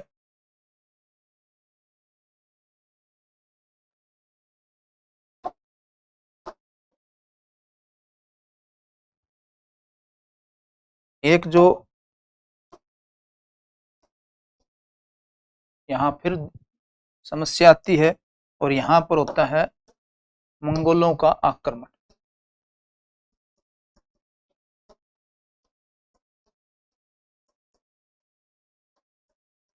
ठीक है भाई, और यहाँ पर एक होता है बंगाल के अंदर विद्रोह।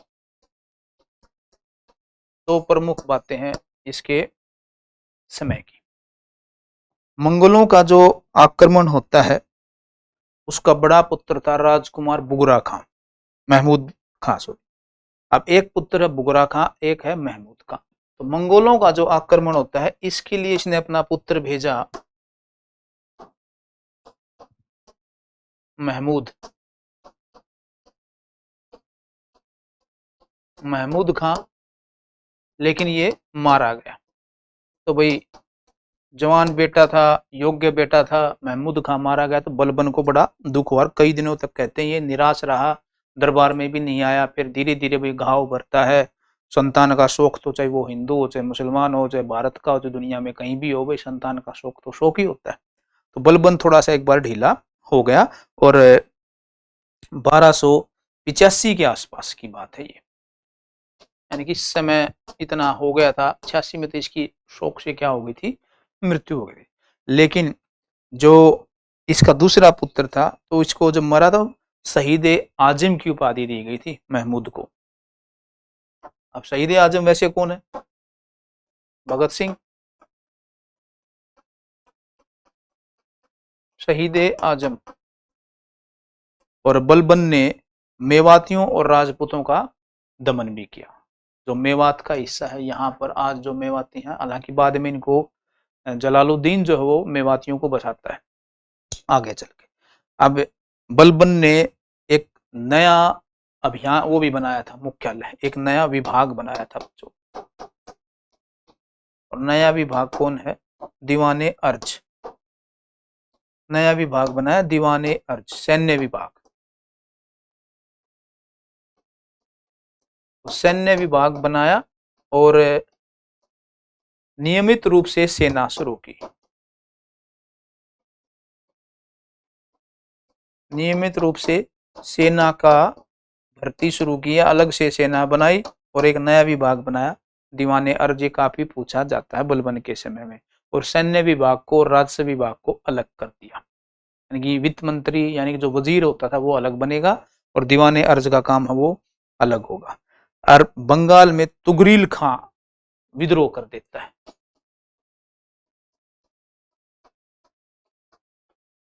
तुगरील खां के विद्रोह को दबाने के लिए ये यहाँ पर 2 व्यक्तियों को भेजता है इस विद्रोह को दबाने के लिए। अब विद्रोह दबाने वाले कौन थे? पहले भेजा अमीर खां को, फिर भेजा मलिक तुर्गो को, यानी कि 2 व्यक्ति भेजे, अमीर खां और मलिक तुर्गो, इनको भेजा। लेकिन ये भी आ रहा, ये भी आ रहा, सफल नहीं हुए। तो 2 व्यक्तियों को भेजता है, लास्ट में अपने पुत्र को भेजता है और वो है बुगरा खां। तीसरा व्यक्ति भेजा अपना पुत्र बुगरा खां को, छोटा पुत्र था ये, कि जाओ भाई इसको संभाले। तो तुगरील खां तो तगड़ा हो गया, बुगरा खां के भी बस में नहीं आ रहा। और बाद में कहते हैं कि असफल रहने के बाद बुगरा खां को भेजा ही था, पीछे पीछे खुद भी चल पड़ा। अब जैसे ही सुल्तान चलता था भाई तो हालत खराब हो जाती थी। तो तुगरील खां ने क्या किया, अपनी गलती मान ली और बीच में ही कहते हैं कि बलबन जो है वापिस लौटने लगा। लेकिन जब पता चला कि बलबन वापिस लौट रहा है तो उसने फिर विद्रोह कर दिया। अब बलबन की सटक गई, दिमाग खराब हो गया, आजामाली सटक लिए हैं। बलबन जाता है, तुगरील खान, तुगरील जो बेग था, इसको और इसके सैन्य साथियों को पहले क्या किया इसने पता है? दीवार यानी कि जो बलबन जाता है बंगाल में जो सड़क थी, सड़क के किनारे पर लट्ठे गाड़ दिए, इतने जैसे हम लट्ठे गाड़ दें, और ऊपर से पेनिंडा कर दिए, इस प्रकार के ये लट्ठे गाड़ दिए ऐसे, ठीक है, दोनों तरफ। और क्या किया, जितने भी विद्रोही थे तुगरील बेग समेत सबके सर कलम काट दिए, सर कलम करके सबके सर इस पे टांग दिए, लट्ठे पे। टांगने के बाद खून टपक रहा है और बुगरा खां को बोला तू, यानी कि बुगरा खां को इनको बाद में क्या बनाता है, गवर्नर बनाता है यहाँ का। और बुगरा खां को कहता है देख ले, ये जो खून टपक रहा है ना सर से, अगर तूने यही किया तो तेरा भी यही हाल होगा। ये कहते हैं बलबन इतना मतलब कि जालिम था कि छोड़ेगा नहीं, क्योंकि न्याय के हिसाब से वो बहुत प्रसिद्ध था। तो बलबन जो है वो क्या करता है, चेतावनी देता अपने पुत्र बुगरा खां को कि अगर तूने हिमाकत की ना, गुस्ताखी की विद्रोह करने की, तो तेरा भी यही हाल होगा। और इल्तुतमिश द्वारा जो सरदार बनाए थे वो समाप्त कर दिए। और गंगा यमुना दोआब के जो जागीरदार थे, जो तगड़े जागीरदार थे, शक्तिशाली बन रहे थे, उन जागीरदारों की जागीरें छीन ली, उनको भी निशक्तिमान बना दिया। और इसने क्या किया, दिल्ली का कोतवाल था फकरुद्दीन, उसकी सलाह पर अपना एक निर्णय वापस ले लिया कि भाई जागीरदारों को मत परेशान करो, फकरुद्दीन की सलाह पर। और इसलिए इसने निर्णय वापस ले लिया। और 1286 में एक पितर का भी अपने पुत्र का भी शौक था। और भैया 40 साल हो गए, 1226 46 से 66 तक तो सेनापति रहा, और 66 से 86 तक आपका राजा रहा। तो इतना वृद्ध भी हो गया था। और लास्ट में 1286 में क्या हो गई, इसकी मृत्यु हो गई। 1286 में मृत्यु के बाद दो शासक बनते हैं बच्चों गुलाम वंश के, यानी कि 1286 में दो शासक बनते हैं, एक कैकुबाद, एक क्यूमर्स।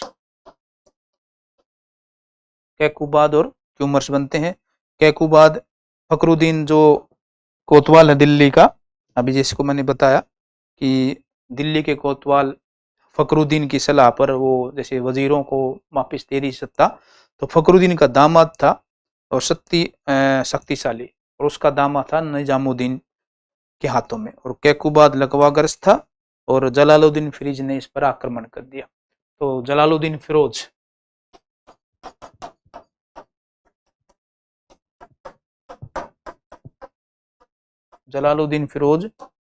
इस पर आक्रमण करता है और इसको सत्ता पर बिठा देता है। भाई एकदम से तो स्वयं शासक बनेगा कैसे, क्यूमर्स को शासक बनाया, और क्यूमर्स जो है कैमर्स को गद्दी पर बिठा देता है और उसके नाम पर खुद शासन करता रहा। मारा किसको, कैकुबाद को। शासक किसको बनाया, क्यूमर्स को। नाम नाम का शासक था, सत्ता उसी के हाथ में थी। और 1290 में इसको भी मार दिया, स्वयं शासक बन गया। 1290 में मारा एवं स्वयं क्या बन गया, शासक बन गया। ये पॉइंट था। तो एक मैं क्वेश्चन पूछता हूं, किस शासक ने अभी तक संगमरमर के दो शेर बनाए और उनके गले में एक घंटी टांग दी, घंटी बजाओ और न्याय पाओ? कौन सा शासक था? संगमरमर के शेर बनाकर दरबार में रखने वाला और घंटी बजा दो न्याय मिल जाएगा, वो था इल्तुतमिश।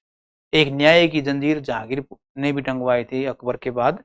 तो दोनों क्वेश्चन अलग अलग बनते हैं। तो उसने तो न्याय की जंजीर टंगवाई थी, इसने दो संगमरमर के शेर बनवाए, उनके गले में एक वो टांग दिया, क्या, घंटा, और उसको बजा दो भाई और न्याय ले लो। वो इल्तुतमिश था। तो बलबन खत्म हुआ, कैकुबाद खत्म हुआ, क्यूमर्स खत्म हुआ। इस प्रकार दास वंश का क्या हुआ, समाप्त होगी बच्चों। अब हम बात करते हैं खिलजी वंश।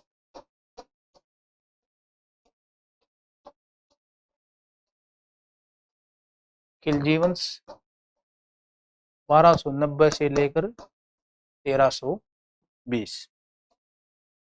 खिलजी वंश में पहला राजा है, बताओ, जैसे अभी बताया मैंने बच्चों, जलालुद्दीन खिलजी।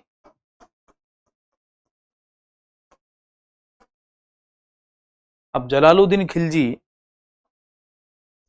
शासक बनता है 1290 से 1296, और इसके शासक बनने को खिलजी क्रांति कहते,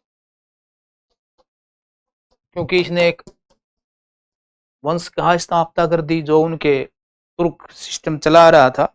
खिलजी क्रांति से, क्योंकि इसने द्वारा तुर्की अमीर वर्ग का सत्ता पर जो एक अधिकार था और तुर्की लोगों की जो जातीय तानाशाही थी वो समाप्त होगी। तो खिलजी क्रांति क्यों कहा जाता है, तो तुर्कों की सत्ता समाप्त कर दी, तुर्कों की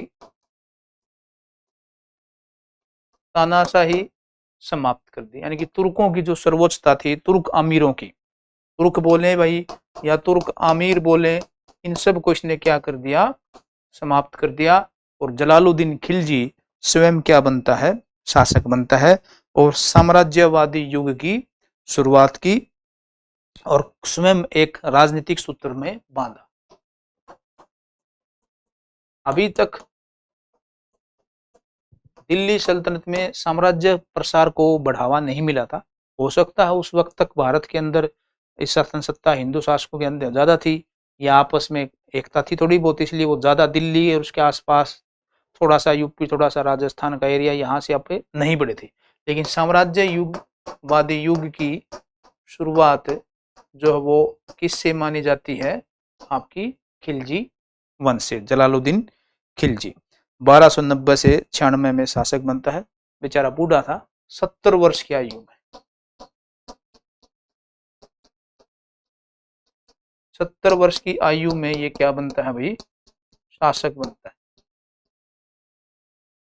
ये देखो अब 70 साल, और यहाँ पर क्या बोलते हैं 70 साल में रिटायर हो जाओ, और शासक बना। और शासक बनने से ये समाना, यूपी में समाना जगह है, वहां का गवर्नर था और उसने कैकुबाद ने उसे शाइस्ता खां की उपाधि दी, क्योंकि कैकुबाद को शासक बनाता है ये और कैकुबाद इसे शाइस्ता खां बोलता है।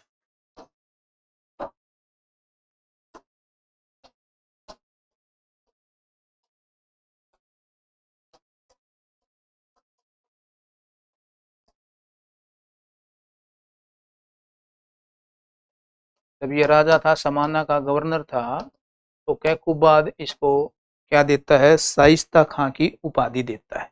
तो ये कई बार आ जाता है कि शाइस्ता खां के नाम से कौन सा शासक था। और जलालुद्दीन प्रथम सुल्तान था जिसने कहा कि शासन का आधार शासितों की इच्छा होनी चाहिए। तो मंगोलों के प्रति इसने तुष्टिकरण की नीति अपनाई और ये जो एरिया है, जो सारा हमारा भारत में हम कहते हैं कि जिस हिसाब से जो शासन सत्ता है, ये जो एरिया है दिल्ली में और यहाँ दिल्ली के आसपास हरियाणा का जो मेवात है, इस क्षेत्र में मंगोलों को बसाया।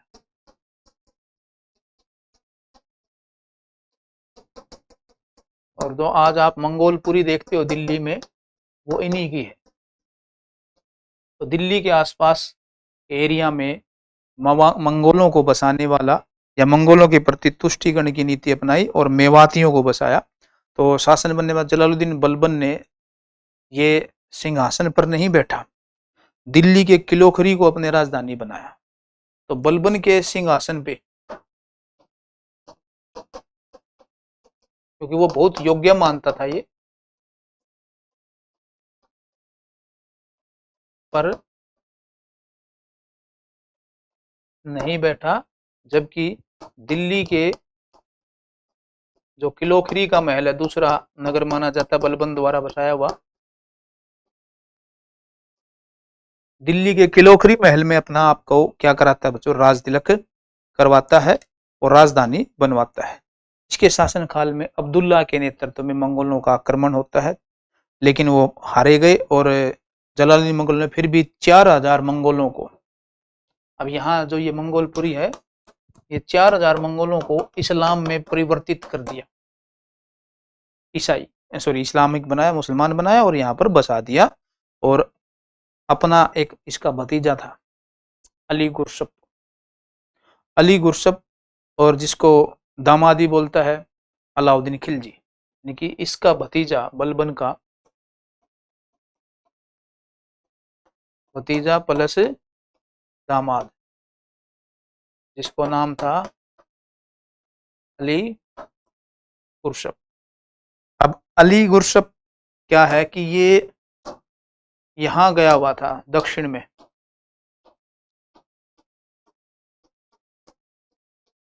और दक्षिण में इसने अकूत संपदा प्राप्त की थी, अकूत संपदा प्राप्त की, सोना चांदी के भंडार मिले जीते ने, और आते वक्त ये संपत्ति बांटते हुए आया अली गुरसप। क्या प्रयोजन था भाई, 1292 में मालवा को लूटा, 1296 में देवगिरी पर हमला करके उसको लूट लिया, यानी कि 2 जगह से हमला किया इसने। 1296 में मालवा और देवगिरी, या देवगिरी में भी एक देवल देवी आएगी। एक देवल देवी वो थी जो चंदेल, परमारदी चंदेल की पत्नी अलाउद्दीन की माता थी, दोनों देवल देवी अलग है। तो देवगिरी को भी लूटा, मालवा को भी लूटा, अकूत संपदा प्राप्त की, और यहां से वापिस जाते हुए ये यहां पर गया कड़ा में, यानी कि वापिस गया, वापिस जाते हुए कड़ा में जा बैठा, यूपी में इलाहाबाद के पास, और वहां जलालुद्दीन को भड़का दिया कि अली गुरशब तो बड़ी संपत्ति लेके आया है जनाब, लेकिन उसने कोई हिसाब किताब नहीं दिया। लेकिन जलालुद्दीन खिलजी ने कहा चलो भी हिसाब किताब लेते हैं। तो ये बोलता है कि मैं थोड़ा बिजी था, जहाँ अपना एक सूचना पहुंचाता है, और मैं अपनी गुस्ताखी माफ कर दो, और मैं व्यस्त होने के कारण आपको हिसाब किताब या सूचना नहीं दे पाया, आप यहाँ आ जाओ कड़ा में, मिल लेते हैं। तो कहते हैं गंगा नदी के किनारे अब एक तरफ भाई मैं अपना सारा हिसाब किताब दे दूंगा, तो जलालुद्दीन खिलजी बोला ठीक है, अभी भतीजा कोई बात नहीं, चलो मिल लेते हैं। तो अलाउद्दीन खिलजी ने कहा कि आप आ जाओ और 4 आदमियों को ले आओ नाव पार करके। भाई एक तरफ जलालुद्दीन की सेना थी और एक तरफ अलाउद्दीन खिलजी खड़ा। तो इसका जो सलाहकार थे वो बोले कि आप जी निहत्थे न जी, आप निहत्थे आना। अलाउद्दीन खिलजी बोला कि आप निहत्थे आना, कोई तलवार वलवार या हथियार ना ले गया ना, हम तो आपका भतीजा हूँ, सारा हिसाब किताब देंगे, तलवारों की क्या जरूरत है। तो जो सलाहकार थे उन्हें बोले कि जलालुद्दीन को, अरे तुम निहत्थे मत जाओ, कोई भरोसा नहीं। नहीं मेरा भतीजा क्या करेगा। तो सारी सेना छोड़ दी, हथियार भी छोड़ दिए, और 4 लोगों के साथ नाव पे आ गया। इधर पूरी अलाउद्दीन खिलजी की सेना। और कहते हैं कि धोखे से अलाउद्दीन खिलजी ने उसको पकड़ा, तो ये जलालुद्दीन समझ गया कि भाई गड़बड़ है कुछ, वो भागा। भागते भागते जो अलाउद्दीन खिलजी का मंत्री था, उसने कहते हैं कि सेनापति का रूप में जो था उसने वध कर दिया, और जलालुद्दीन खिलजी को इस प्रकार मार डाला धोखे से, और स्वयं क्या बन गया, शासक बन गया। तो 1290 में अलाउद्दीन खिलजी शासक बनता है। अब यहीं पर हम आज की क्लास छोड़ते हैं, क्योंकि अलाउद्दीन खिलजी एक पूरा डिटेल में आपको समझाएंगे, कहाँ से क्वेश्चन आते हैं, किस प्रकार साम्राज्य की स्थापना की है। तो कड़ा का गवर्नर था, अपने चाचा जलालुद्दीन की हत्या कर दी, स्वयं शासक बनता है, और शासक बनते ही कुलीन वर्ग के हाथों, दोनों हाथों में सोना चांदी के सिक्के बांटे, ताकि जो विद्रोही हैं वो शांत हो जाएं, और सत्ता को दृढ़ करने के लिए अपनी विस्तारवादी नीति अपनाई। अब इसने कहाँ कहाँ इसका विजय बयान है, कहाँ धोखे से जीता, कहाँ छल कपट से जीता, ये सारी चीजें हम आपको नेक्स्ट क्लास में बताएंगे कि अलाउद्दीन खिलजी किस प्रकार जीतता है, क्या मामला था। तो ये चीजें हम यहीं छोड़ देते हैं। अब करेंगे थोड़े से PYQ, ताकि क्वेश्चनों का कुछ आइडिया हो जाए। चलो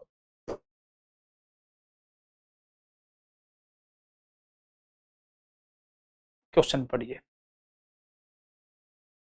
नवपाषाण काल का वह स्थल कौन सा था जहां से बड़ी संख्या में हड्डी के बने औजार प्राप्त हुए।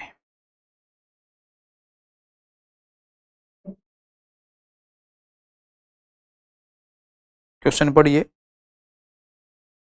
फिर हम बताएंगे आपको आंसर। एक हिंट दे देते हैं, हमने आपको बताया था वो बिहार में ही है बच्चों, दिमाग लगाइए थोड़ा सा, क्योंकि सीधे हम आंसर दे देंगे तो फिर आपकी सोचन शक्ति का क्या होगा, है ना। कौन सा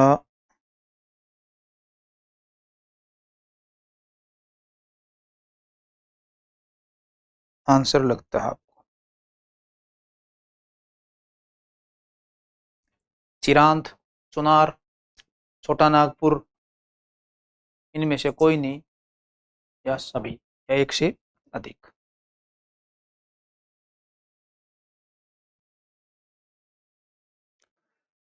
ये थोड़ा सा आइडिया हो, नवपाषाण काल, पाषाणकालीन स्थल हमने आपको कराए थे, तो यह आंसर क्या आएगा बच्चों, चिरांद में आएगा।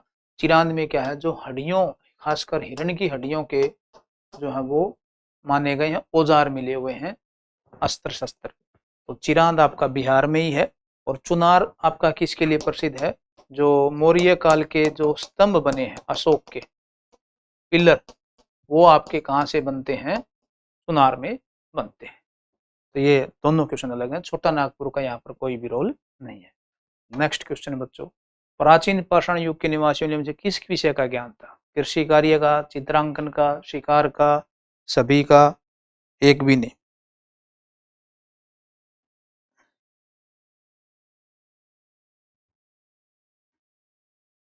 तो प्राचीन पाषाण युग के निवासियों को मुझे किस विषय का ज्ञान था? अच्छा, प्राचीन पाषाण, तो प्राचीन पाषाण को हम यूं भी लिख सकते हैं पूर्व पाषाण, जिसका समय हमने क्या बताया था? 5 लाख से लेकर 10,000 BC, जिसमें उच्च पुरापाषाण, मध्य पुरापाषाण, निम्न पुरापाषाण, इस हिसाब से आपको बताया था।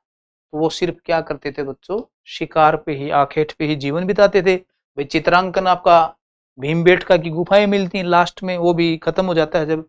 और कृषि कार्य आपका नवपाषाण काल का है, और चित्रांकन आपका मध्य पाषाण काल का, जो आपकी भीमबेटका की गुफाएं हैं। तो कई लोग उसको पूरा पाषाण काल भी मान लेते हैं, लेकिन वो पूरा पाषाण काल के अंत की बात है।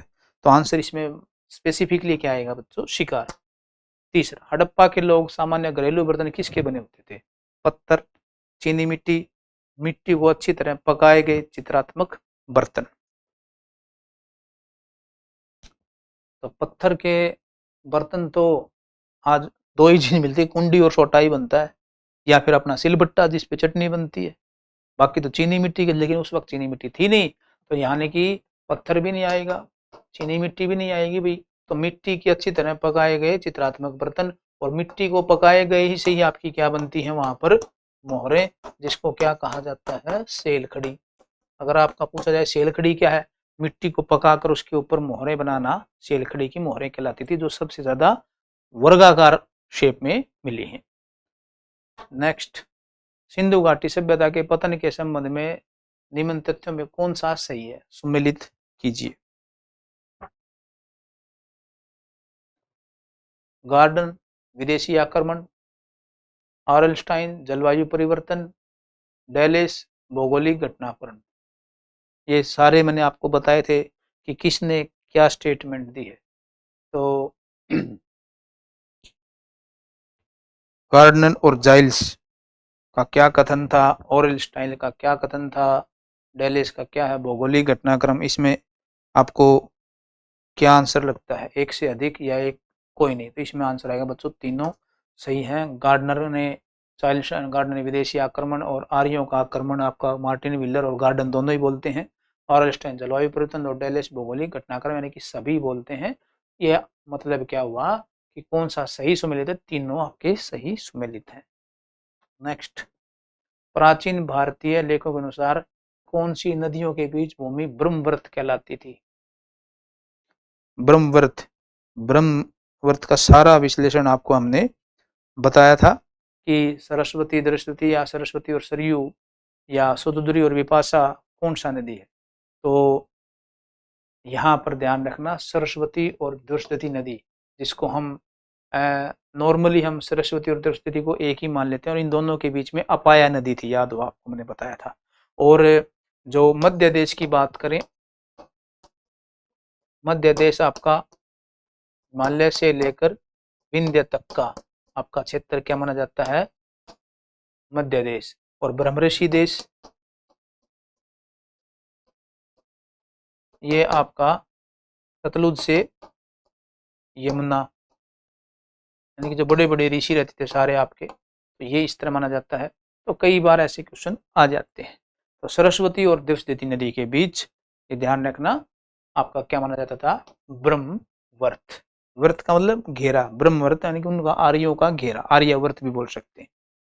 नेक्स्ट बच्चों, पराग की संधि किनके मध्य हुई? वर्ल्ड हिस्ट्री के क्वेश्चन। अब अगली क्लास हमारी जो एक क्लास और लगाएंगे, वर्ल्ड हिस्ट्री की ही शुरुआत करेंगे। पराग एक जगह है, आप आजकल तो ये राजधानी चेकोस्लोवाकिया की है, उस वक्त ये अलग राज्य नहीं था। ये था बच्चों ऑस्ट्रिया और पर्सा। ये 1866 में ये संधि होती है, और ये 7 दिन का युद्ध होता है ऑस्ट्रिया और पर्सा के बीच में, उसका रिजल्ट होती है। तो सिर्फ 7 दिन के युद्ध के बाद कौन सा रिजल्ट आता है? प्राग की संधि ऑस्ट्रिया और पर्सा या पर्सा और इटली के मध्य। तो प्राग की संधि आपकी, अच्छा हाँ, इसमें पर्सा और इटली कहाँ आएगा? ये आएगा भाई ऑस्ट्रिया और पर्सा के बीच में हुई थी। और पर्सा, जिसको हम पर्शिया भी बोलते हैं, ये पर्सा जो है ये जर्मनी के एकीकरण से संबंधित है। और जर्मनी के एकीकरण में सबसे बड़ी समस्या थी ऑस्ट्रिया। तो ऑस्ट्रिया को ये उम्मीद ही नहीं थी कि पर्सा उसको 7 दिन में हरा देगा। सबके अलग अलग लक्ष्य थे भाई। तो यहाँ ऑस्ट्रिया और पर्सा के बीच में होती है, जर्मनी इटली नहीं, पर्सा इटली नहीं, ऑस्ट्रिया जर्मनी नहीं। ठीक है, ऑस्ट्रिया पर्सा, क्योंकि उस वक्त पर्सा एक छोटा सा एरिया था, पूरी जर्मनी नहीं था। इसलिए इसका आंसर क्या आ जाएगा आपका?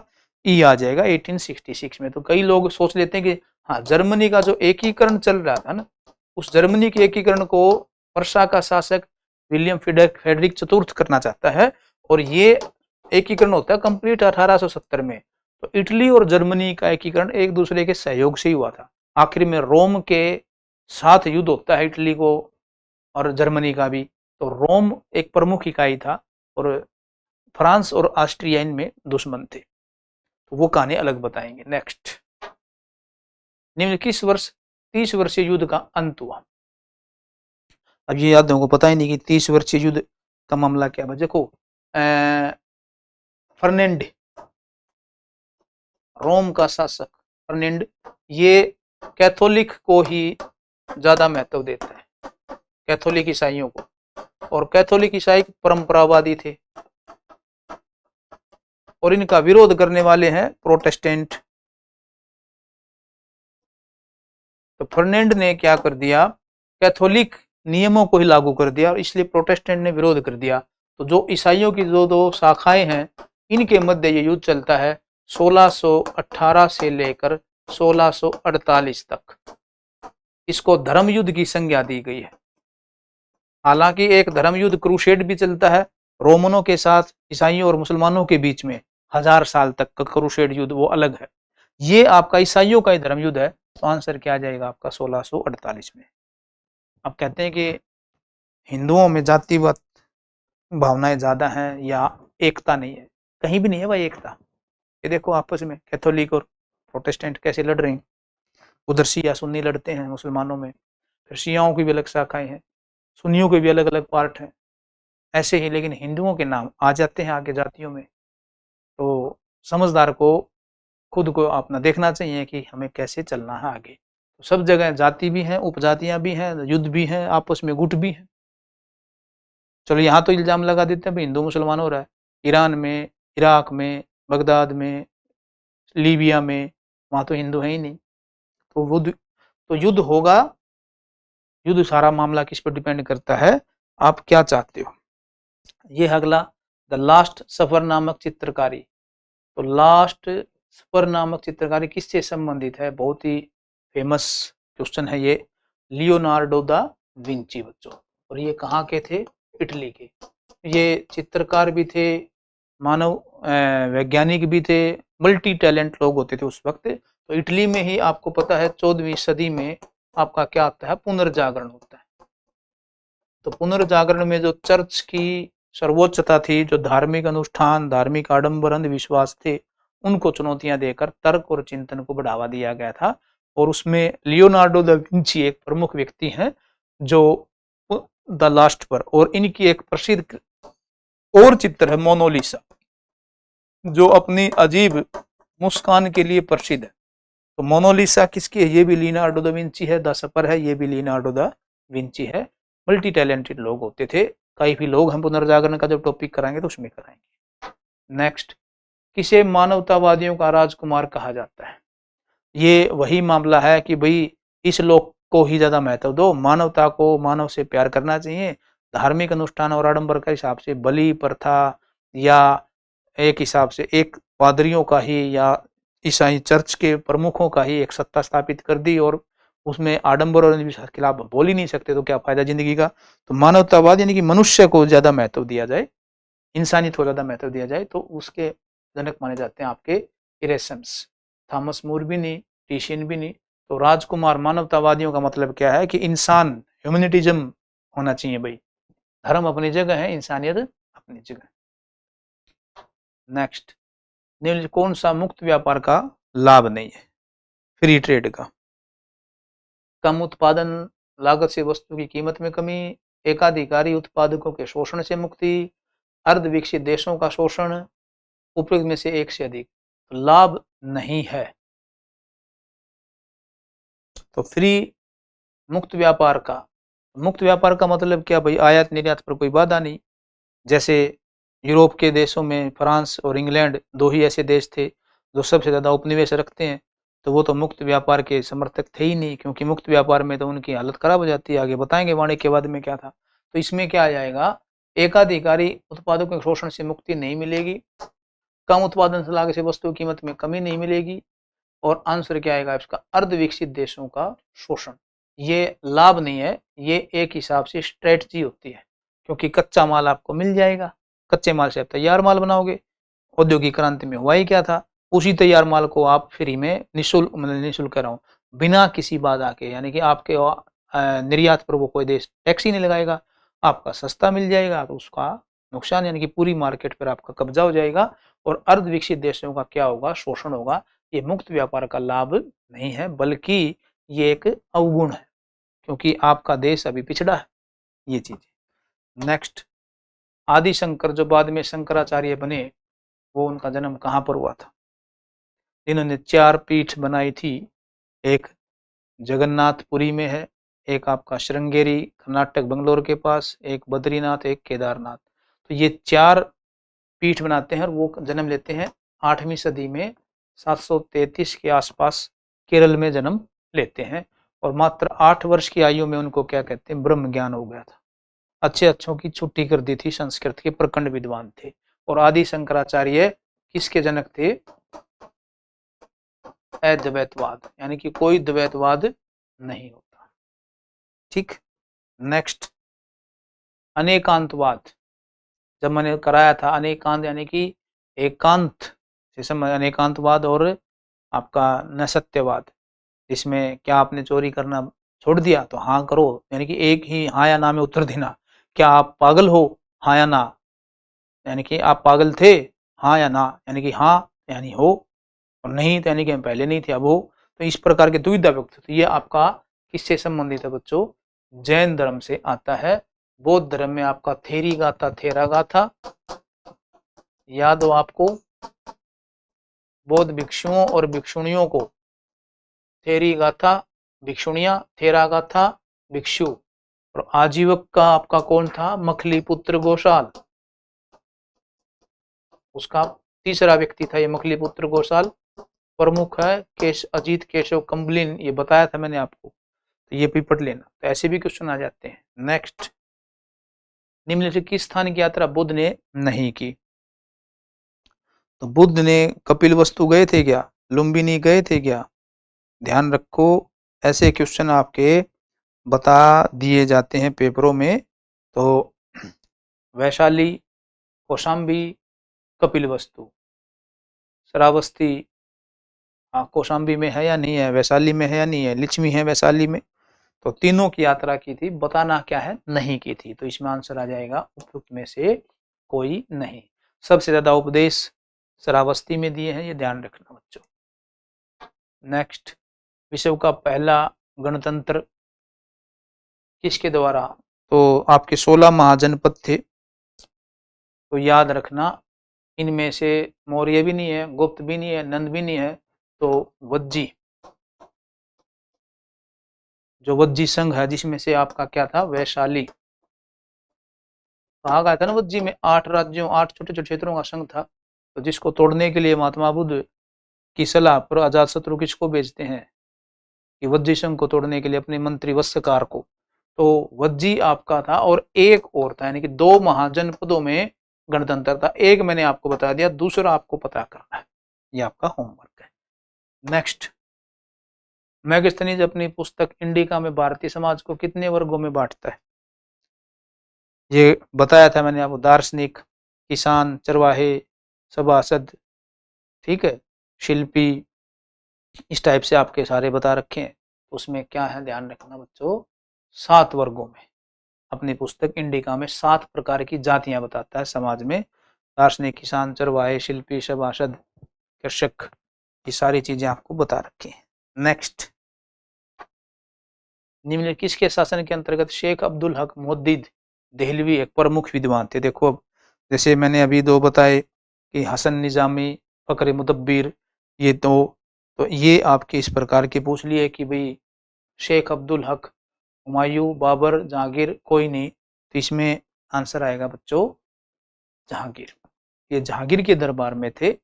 हुमायूं के दरबार में, हुमायूं के समय में रमजानामा, हमजानामा ही बोलते हैं, कपड़े पर चित्रकारी, वो काफी प्रसिद्ध है। क्वेश्चन पूछा गया कि हमजानामा या रज्मनामा किसने शुरू किया, वो हुमायूं के दिमाग की उपज बोला गया। कई जगह उसको अकबर भी बोला गया है। अकबर के मालवा विजय के लिए कौन उत्तरदायी था? तो मालवा विजय जब जीती गई तो पीर मोहम्मद, अब्दुल खान उज्बेक, अदम खां, उपयुक्त में से कोई नहीं। तो उसका यानी कि अकबर का सेनापति हुआ एक हिसाब से, यानी कि भेजा हुआ प्रमुख। तो इसमें पीर मोहम्मद भी नहीं है, अदम खान भी नहीं है। अदम खान को तो बाद में ये मरवा भी दिया था अकबर ने, क्योंकि इसने हिसाब किताब नहीं दिया था और एक गलत हरकत भी करने की कोशिश की थी मालवा के शासक जो बाज बहादुर थे उसकी पत्नी के खिलाफ, रूपमती के खिलाफ। तो वो अलग किस्सा है। मामला क्या है इसमें? आंसर आएगा बच्चों अब्दुल खान उज्बेक। तो अब्दुल्ला खान उज्बेक, आदम खान के ऊपर तो आरोप लगा था। ठीक। नेक्स्ट, शेरशाह के शासनकाल में किस समय किस विभाग का अध्यक्ष राज्य की आय और व्यय की देखभाल करता था? दीवाने वजारत, दीवाने अर्ज, दीवाने रसालत। तो ये अभी मैंने बताया दीवाने अर्ज क्या है? सैन्य विभाग, जो किसने बनाया था? बलबन ने। दीवाने रसालत क्या है? ये आपका विदेश मंत्रालय है। और दीवाने वजारत, वजीर जो शुरू से होता था। तो आंसर क्या आ जाएगा आपका? सैन्य विभाग का अध्यक्ष किसके समय? आय और व्यय, यानी कि एक हिसाब से आय और व्यय को हम आज की तुलना में हम क्या कह सकते हैं? वित्त मंत्री। और ये आपका क्या हुआ? सैन्य विभाग जो बलबन ने बनाया। और दीवान रसालत आपका क्या बनाया? विदेश मंत्रालय। और दीवाने वक्फ राज, बकाया भूराज से वसूलना, अलाउद्दीन खिलजी। तो अलग अलग मंत्रालय थे, वो बताएंगे आपको। नेक्स्ट, निम्न कौन सा फ्लाइंग स्टल का आविष्कारक है? ये औद्योगिक क्रांति की बात आ गई भाई कि फ्लाइंग स्टल का निर्माण करने वाला कौन था। तो ये सारे मैंने आपको, जब हमारे देश में आर्थिक शोषण की बात आती है, औद्योगिक पतनों की बात आती है, तब मैंने आपको सारे बताए थे कि हारग्रीव्स ने क्या बनाया, हेनरी कोट ने क्या बनाया, जेम्स वाट ने क्या बनाया, क्रॉम्पटन किसने बनाया, क्रॉम्प म्यूल म्यूल किसने बनाया, सब चीजें बताई थी। तो इसमें आएगा आपका John Kay right flying shuttle. ठीक। Cotton gin spinning jenny James Hargreaves ने बनाई थी। तो इस प्रकार से सारे बता रखे हैं। किस वर्ष फ्रांसीसी क्रांति की शुरुआत हुई? तो फ्रांसीसी क्रांति बास्तिल के पतन से होती है बच्चों, 14 जुलाई 1789 को। इसका पूरा डिटेल बताएंगे हम, क्या मामला था। आंसर क्या आ जाएगा आपका? सी। नेक्स्ट, किसने इटली की आत्मा कहा गया? इटली की आत्मा की इटली के एकीकरण का प्रमुख व्यक्ति तो मेजनी था बच्चों इसमें। और मेजनी ने ही किसकी स्थापना की थी? यंग इटली की। युवा व्यक्तियों को शामिल किया। और गैराबाल्डी ने लाल कुर्ती सेना, जैसे आपके यहाँ वो कौन है? खान अब्दुल गफ्फार का। तो गैराबाल्डी ने लाल कुर्ती की स्थापना की थी। और ये सारी सेना फिर मेजनी को दे दी थी। और गैराबाल्डी और मेजनी ने फिर किसको समर्पण कर दिया था? कैबूर को। तो इटली के एकीकरण का अगर जनक पूछा जाए तो आपका कैबूर आएगा। ठीक है, यानी कि सारा काम फिर कैबूर के हाथों आ गया था। शुरुआत कौन करते हैं? मेजनी। बीच में कौन आते हैं? गैराबाल्डी।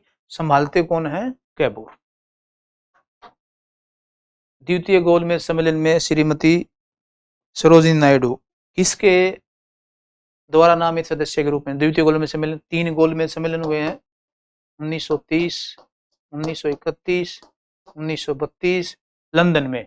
और ये किसके ओर से थे बच्चों? भारत के सेनापति की तरफ से। तो भारत के सेनापति के रूप में शामिल, भारत सेनापति कर रहा हूँ, भारत सरकार के रूप में शामिल हुए थे। राष्ट्रीय कांग्रेस के रूप में कौन शामिल हुए थे द्वितीय गोलमेज सम्मेलन में? एकमात्र महात्मा गांधी। और तीनों में शामिल कौन होते थे? एकमात्र BR अम्बेडकर।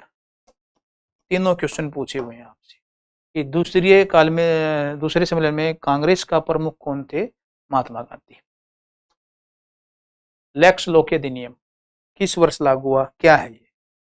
भारत में जो ईसाई धर्मांतरण को बढ़ावा दिया जाता है और खासकर 1813 के एक्ट में ईसाई धर्म प्रचारकों को छूट मिल जाती है। और लेकिन जो ईसाई बन गए उनकी संपत्ति क्या हो भाई? अब मान लो कोई हिंदू से ईसाई मिलेगा, उसकी पैतृक संपत्ति में अधिकार कैसे मिले? तो उसको पैतृक संपत्ति में अधिकार देने के लिए लेक्स लोकी एक्ट आया था। यानी कि जो कन्वर्टेड हो गए हिंदू से लेकर ईसाई के रूप में, अब कोई ईसाई बन गया तो उसको पैतृक संपत्ति में अधिकार दिलाने के लिए ये एक्ट आया था, लेक्स लोकी एक्ट। यानी कि आपको पैतृक संपत्ति मिलेगी, और ये आया था 1850 में। ताकि उनका मामला आगे अच्छा आसानी से बढ़ता रहे। नेक्स्ट है संवाद कौमुदी नामक अखबार 1821 में किसने निकाला? तो आपको पता ही है, राजा राम मोहन राय। सारा हम बता चुके हैं, फारसी अखबार था। सारे न्यूज़पेपर बताए हैं, किस भाषा में ये भी बता रखा है। क्लियर बच्चों? तो ऐसे आपके क्वेश्चन बनते हैं। बाकी हम क्वेश्चन कराएंगे नेक्स्ट पार्ट में। आज की क्लास के लिए इतना ही। ऐसे देखो कितने अपने कराए हुए क्वेश्चन मिल रहे हैं। बस मेहनत करो बच्चों, लगातार पढ़ो, क्लास को डिटेल से देखो, एक एक चीज इंपॉर्टेंट है उसको समझो। कोई डाउट हो तो लिखो, सर्च करो, लर्निंग बाय डूइंग से जुड़ो और अपना लक्ष्य प्राप्त करो। ठीक है बच्चों, आज के लिए इतना ही। मिलते हैं नेक्स्ट क्लास में। नमस्कार।